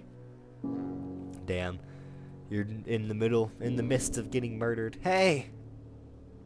Can I have your autograph, please? Q, sign my paper, please. Man. I just want a video of MatPat's face if Gregory is confirmed a robot. I've been thinking Gregory's confirmed a robot, bro. I think MatPat knows. MatPat knows. Dude, you're telling me he filmed that big goodbye and he left into the door with Scott Cawthon and all that? You're telling me Scott Cawthon didn't at least tell him a little bit of whether he was right or wrong, you know? At least a yes or no on whether or not his theories were correct. We need a MatPat PNG in the corner, bottom left. I can do that. It's... MatPat PNG. So, what all have we learned today? We learned that the crime... mainly just that there's a scary amount of evidence that the crying child is the mimic. Have y'all seen MatPats doing some fucking shit at, like, the government and stuff? I'm so happy for that, honestly. Like, somebody needed to. And if it's gonna be MatPat, so be it. I see a trailer for MatPat, or a poster for MatPat, the movie. Okay, so... we also learned that... well, shit.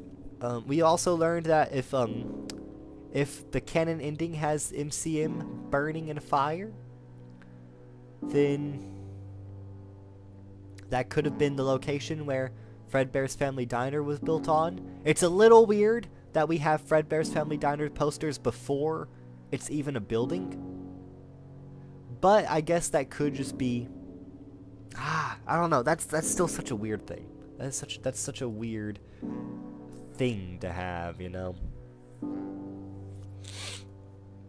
And it's like, why do that if you already have the prototypes of the FNAF 1 animatronics? Why have such a small, tiny place with Fredbear's Family Diner?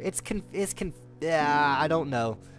I still don't know about the whole house and what's built on top of what sort of deal. I thought I knew, but Secret of the Mimic destroyed my thoughts.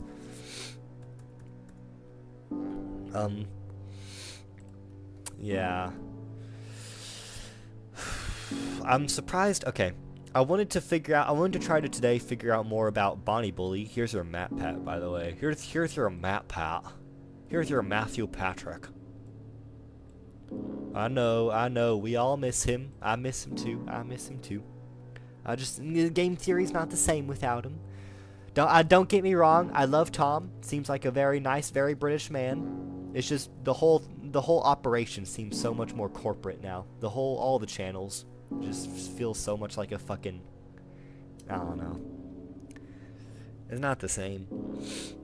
MCM happened at a copy of Bro. Angel Theory, what is you blabbing about? Could William have had some kind of remote to make Fredbear? Huh? Jaws crushed down? Used Michael's antics as a scapegoat? Instead of luring his luring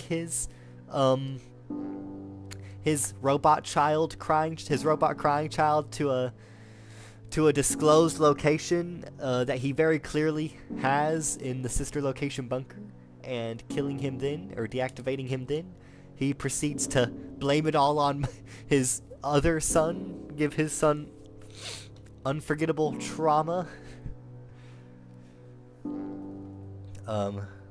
Mimic would scoop Michael if it had the chance.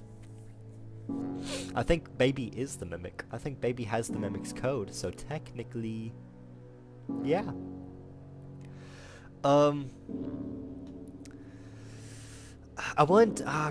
Before we ended off the stream, I wanted to figure out more about the Bonnie Bully story, because I've been making a theory about it, but I don't know. Like, I don't know what else there is to mention about it, because of the information we have.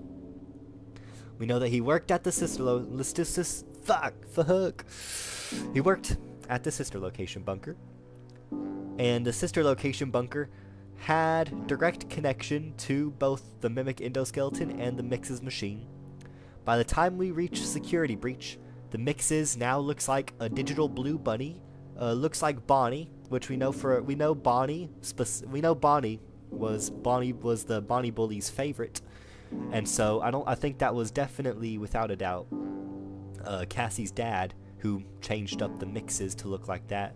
But I may have to look into where the Mixes is located specifically before I can continue that theory and come up with some sort of substance to record the rest of that video with. But until then, I think I have a different theory on my hands now, actually. Oh god. People are gonna enjoy me bringing this boy back up, adding one more young, white, brown-haired guy to the mix, whose name is also David. Headcanon, the Mimic really enjoys the FNAF universe of Lego. I don't know why, he just does. Do you think is Lego canon in the FNAF universe? Lego? Gregory, have you ever heard of Lego City? Could Psychic Friend Fredbear have been the voice of Mimic? Honestly, like, genuinely, yeah. Genuinely. I know there's the whole thing about the walkie-talkie, but okay, that's another really weird thing. All right. Okay. Golden Freddy teleports. You know, the only other character that we know for sure teleports in the FNAF lore around that point in time, around that same area, Tiger Rock. David Murray's ghost. Is David Murray's ghost actually his plush Fredbear? Could the plush Fredbear actually be David Murray? Honestly, I think that could be the case. I wanna look back here. Let's go. Let's look back. Let me look up a long play. Let me look up the good old game archivist. Long play of FNAF 4 so I can see what his dialogue is again. Because if that is, if let's look back at the dialogue and consider if that's David Murray who could be saying those things. FNAF.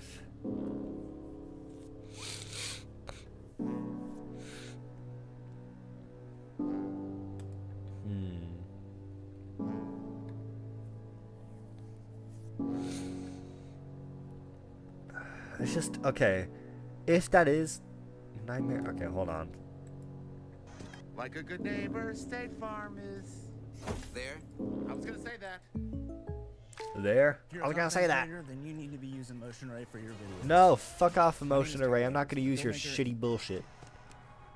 Let me look at the final dialogue. What is the final dialogue here? I don't have my Logitech. Here we go. I honestly love your jokes. They are so up my alley. Thank you, man. Thank you so much. I feel like I love turning them into I wouldn't be doing FNAF commentaries if it wasn't for like jokes, right? Because I feel like there's so many other FNAF theorists and so many other FNAF commentators out there now, and I see so much of them, and I just think like, ugh, it's like y'all are all the same. It's like copy and paste. Where's the personality? So I always try to implement my own uniqueness into my like theories and commentaries and whatnot. And I guess usually that comes in the form of jokes. So that's Michael, right? I think we can all agree that's Michael right there. You're broken.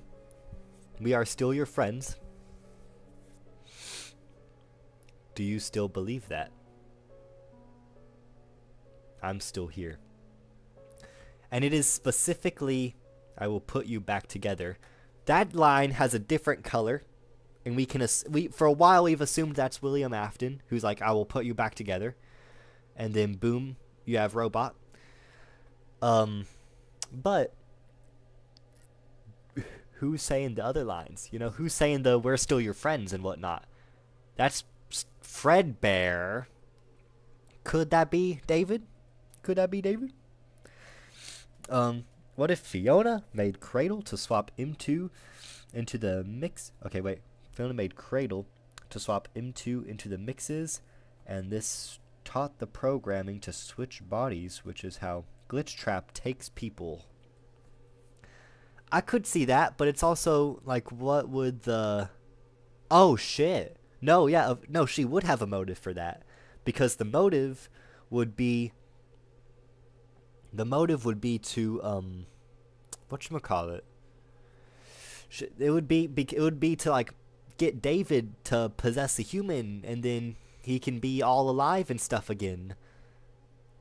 That would make sense, but also how would you explain code instructions to here? Possess a person's mind. Here, let me Google how you possess a person's mind. But I could see that. I could definitely see she would have a motive for that. Thank you for reading all of our random ideas and thoughts and having fun with it. I'm gonna keep listening, but sleep time, so no more yapping for me. Aw. Thank you so much, iShrine. Thank you so much for tuning in. Without all you guys, I couldn't be here doing my theories, you know? Doing my talk. Otherwise, it would be awkward. I'd just be on my own. No, there wouldn't be anyone in the streams. It would be wild if F10 in A as the I just realized I missaid F10 in A in my my theory video, in my first theory video for Secret of the Mimic, and that I'm disappointed in myself. As the cradle is the reason for possession. Oh, so like the cradle is what causes them to be possessed? I don't know. I don't know if that would necessarily be the case. I guess I could see that. Here, let me get back to my theory crafting with MatPat.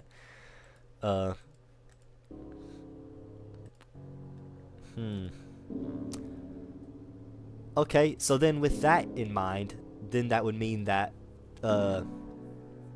David Murray ends up possessing M2 by the end of it, and it wouldn't be just him mimicking.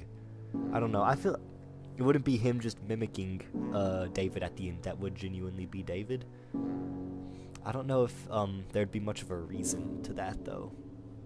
If there'd be like much. Huh. Well, either way, it still has the character, like the aspects of David, if that makes sense, right?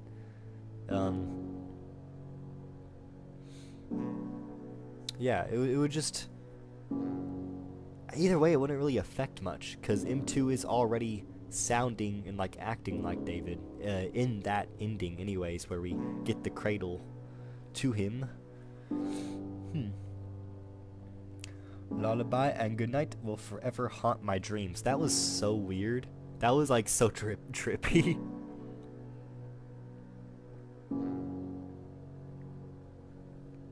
Whenever I first went there and saw that shit. How are we supposed to know that by FNAF 4 though? I'm disappointed in life. Don't feel bad. Hey, you shouldn't be disappointed in life. There's tons of cool things about life. Life can bring you lots of joy and happiness, no matter in what position you're in. You just gotta know where to look, you know? If it were so, then again, it goes back to FNAF World as the Cradle World. I really like what you meant, what you said about FNAF World sort of almost like being the Cradle program. You fucking plug in the Cradle shits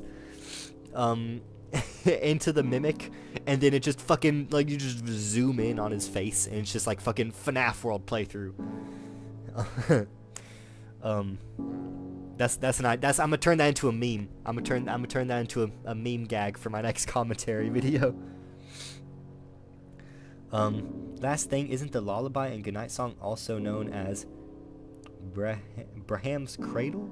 Oh shit.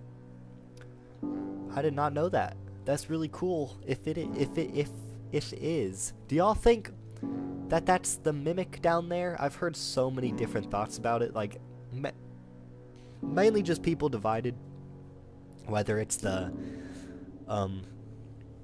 like the crazy dude who was left there and couldn't get back up, and now he's just like the FNAF equivalent of like your crazy underground rat man, or if it's the Mimic in there. I mean, the Mimic does go away once you unlock the area. The Mimic noticeably went away right before I went into there. So, but that could just be a misdirect, you know.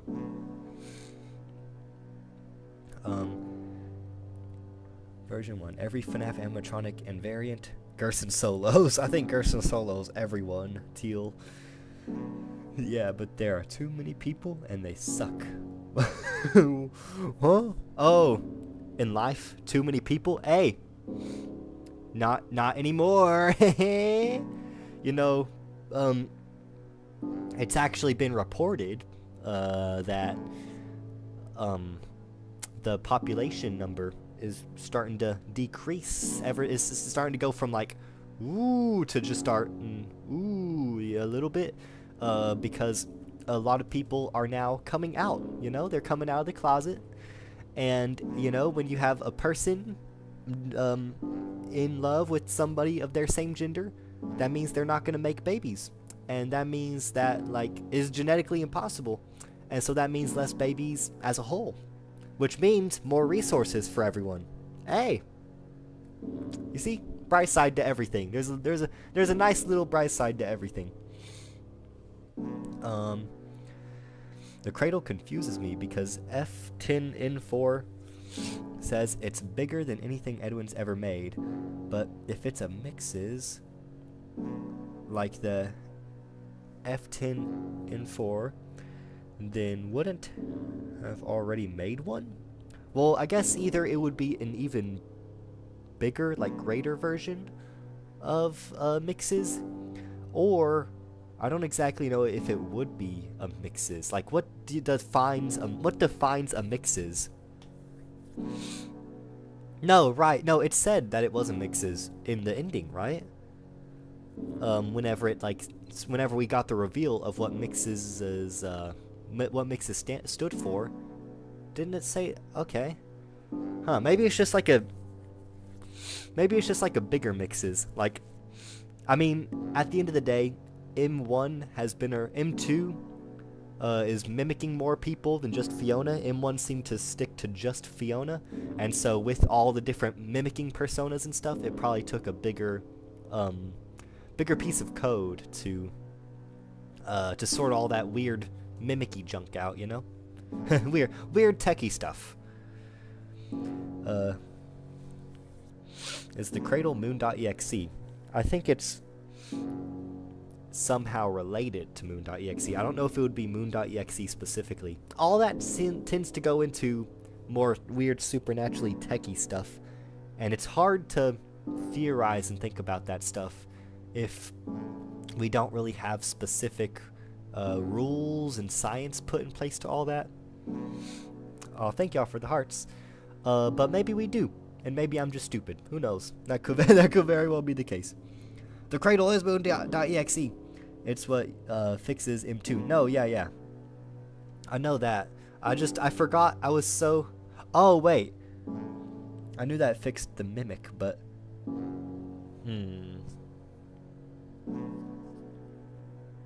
In some shape or form, I guess it is, yeah. But what... with that in mind, what is moon.exe?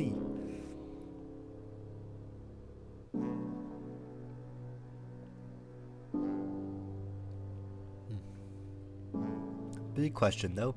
Who are we playing as in FNAF World? It's fucking Michael Afton or some shit. It's revealed we're just Michael Afton, normal human person, just walking through the crazy ass FNAF World. FNAF World is Michael Afton's drug trip, confirmed. No, I guess the only way I can think of FNAF World having much importance is if what you mentioned in the past about not and later before in the stream about how Kratel could be FNAF World in some shape or form. And I guess in that case, well, I guess in any case, whatever FNAF World means, it still is the crying child as the protagonist, I'd say. Big question, though. Who are we playing as in FNAF World, considering is connected to both Ultimate Custom Night and Princess Quest? How is it connected to Princess Quest? I had a theory a while back that FNAF World was another in-universe game made by the game developer, and it's pretty much it's like the game developer's final game or some shit like that. What was that theory? What was that theory I made? No, because the final big bad in FNAF World was Scott Cawthon. And the indie game developer very much looks like Scott Cawthon. That was the indie game developer in Help Wanted. So I always thought that FNAF World was a in-universe game, which now that I'm thinking about it, that may be a theory killer for the whole Cradle ordeal, you know? If Scott Cawthon is in FNAF World, like, why is he, unless if he is, like my latest skit says, literally FNAF Jesus, why would he be in Cradle.exe? I'm proud to say I cannot have babies, as I am a trans femme and am gonna have bottom surgery. Hey, good for you. You do you. If you want to have babies, have babies. Hold on. I need to think before I speak. If you want to have babies in life, have babies. If you don't want to have babies, then don't. You know, it's your life. Your life, as long as you're not hurting or doing anything bad to hurt anyone else, then do what you wanna, you know? Anyone who has anything to say can mind their damn business, you know? Yeah, but governments and corporate entities are worried about their shrinking slave labor pool and taking steps to ensure a more stable and healthy future, so meh. Are they, though? Are they? Like, let's be honest. Do we really trust Google with our future? Google has all the knowledge in the world. In a snap, they can change the past, you know, and who's gonna stop them? I don't know. That's getting into some conspiracy theory shit. I won't get into all that, but no, yeah. The lore is so confusing. David, not Mimic, sorry. Trippy. Guys, I solved the identity of the Mimic. It's Matt Pat. I think it is too. Bow, bow, bow, bow. It sort of fits. The Mimic is running for president. Look at Matt Pat go. Matt Pat's so happy. He's happy after retirement. Look at him go. He's so happy. Drugs. Michael Afton is on drugs in FNAF World. I mean, if that happened, if you accidentally caused the death of your younger brother, you know, hard drugs would not be out of the realm of possibilities, you know, for coping. FNAF World. I thought you were saying FNAF W!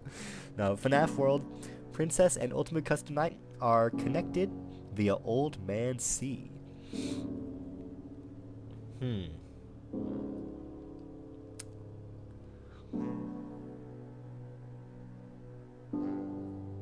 Yes! No, yes. I know, no, I remember. Yeah. Because Matt Pat had that whole theory where it like connected Ultimate Custom Night and FNAF World by like with one of the achievements. Yeah. Huh. Could Edwin be possessing Cradle if Edwin is Old Man Consequences? I think Old Man Consequences most likely is just like a metaphor for something, like a supernatural oogity boogity spirit being who's like there to greet you to the afterlife, like fucking the Grim Reaper or some shit, you know? Instead of a skull man with a scythe, it's you got a red gator with a fishing pot, with a fishing whatever it's called, fishing stick. The ultimate way to be a power bottom. Mimic was in the box confirmed. Huh?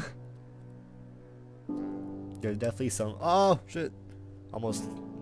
My hard drive almost fell. I've been messing with this hard drive while film. You guys! It's Cradle EXE! I have it! Cradle EXE! It's right, I found it! Alright. The real question. Did Afton fuck around and kill Edwin's fam? Edwin's family?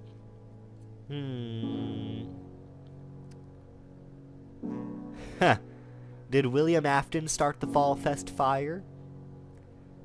It would be good story-wise, right? Because then Afton dies to a fire. And that would... Holy shit, I just realized how much... Look at how much my shoulders align with the dude from The Office. Well, okay. No, as I was saying, is Edwin Old Man Consequence? I don't know. Because now that there's all those Old Man Consequences appearing in like FNAF World and all the other stuff, I don't know if... I don't know. I don't know. I'd have to look more into that. I don't think I could have like a definitive answer just yet. Could William have started the Fall Fest fire? I know at the moment we don't have really much proof to what did cause the Fall Fest fire, but it would make sense if Edwin has some big insurance fraud scheme or some bullcrap like that. The thing is, because William does die in a fire multiple times. I hope you die in a fire. No, but like seriously, he dies in a that's like his main way of like having all demise and stuff. Okay, no, yeah. Sorry, I just had an idea. I'll talk about the idea I just had later. But,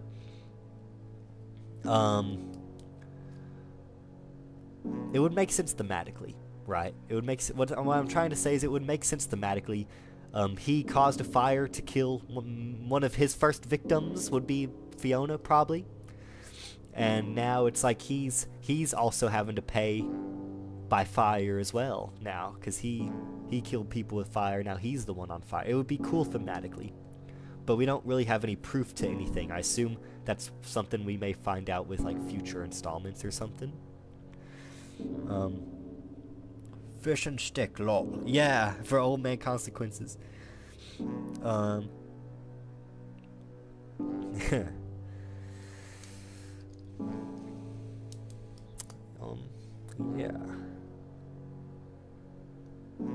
I'm excited to see if we have any more William Afton imagery. William Afton imagery. Later on. I'm excited to see that. Cause not imagery, shit. I'm still getting my words confused. I always do this during live streams. More characterization. I hope we get more William Afton characterization. If we do also proceed to get more games that are not in the far future, you know, that instead are he always comes back. Yes, he does. Yes, he does.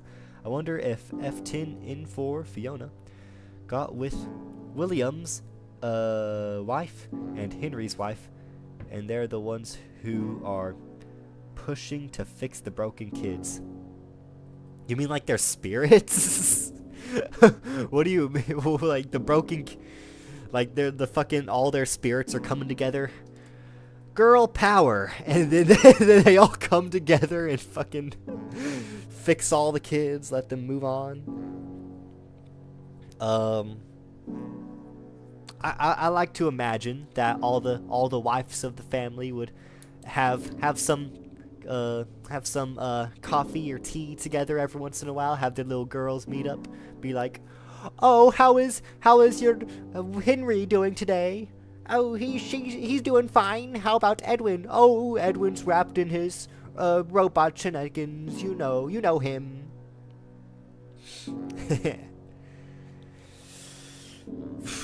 Man.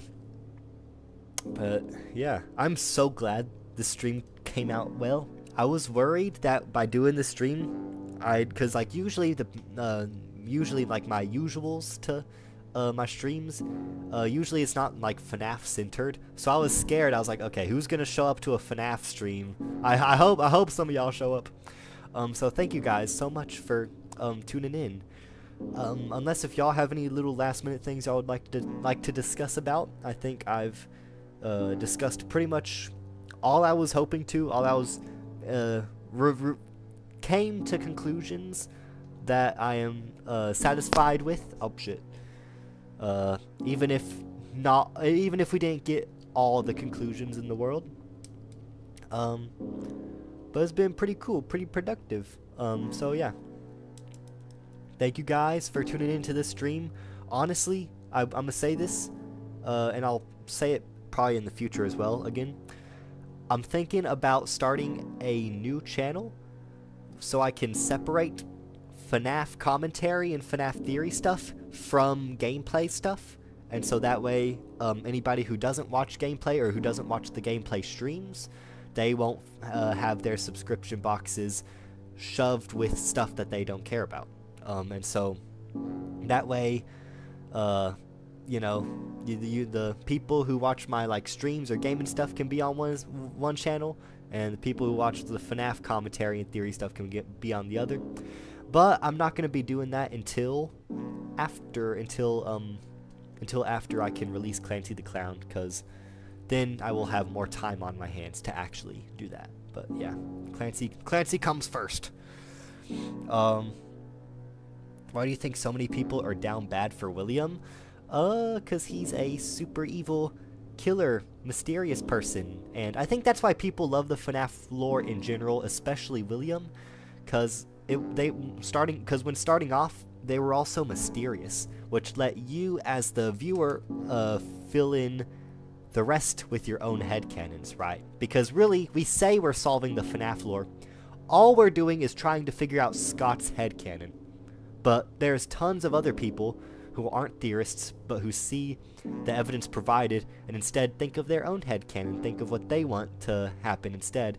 And it gives people a very strong connection, not just to William, but to the FNAF franchise as a whole. Because then, to an extent, it's almost like it's your story that you're creating. Everybody has their own...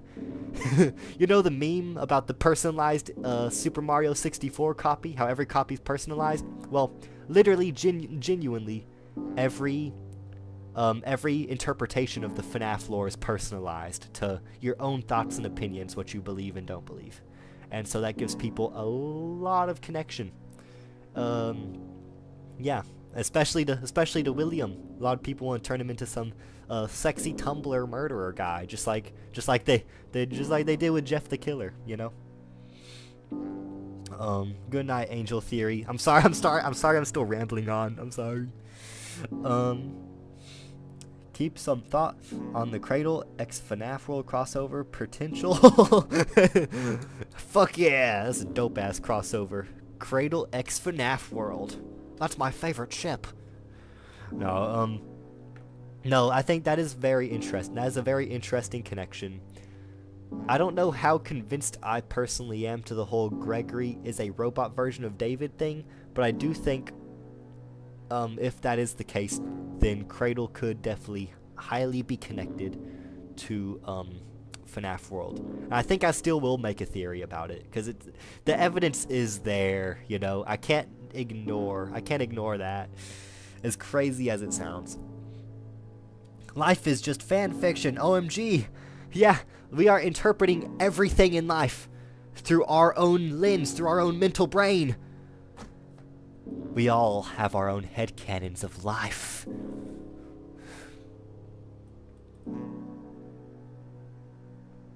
Yeah. So think about that. That's what I leave you off on.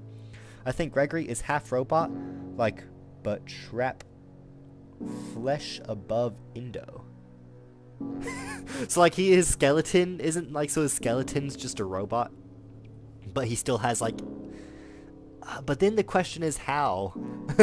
just how? I don't know, man. But fuck yeah, thank you guys so much for tuning in. See ya, Gear Bonds. He's Terminator, yeah. See ya. Hapset Shut. I'm sorry if I mispronounced anybody's name. See ya, Angel Theory. Goodbye, everybody. Goodbye. Alibaba. I don't know. I'm so sorry if I'm mispronouncing the names. I'm trying my best. I Shrine. Everybody. You have a good night. Yeah. If y'all are interested in more sort of theory streams like this, then just let me know. But yeah. Bye bye. Y'all have a good night. Bow. Bow. Boom. Boom.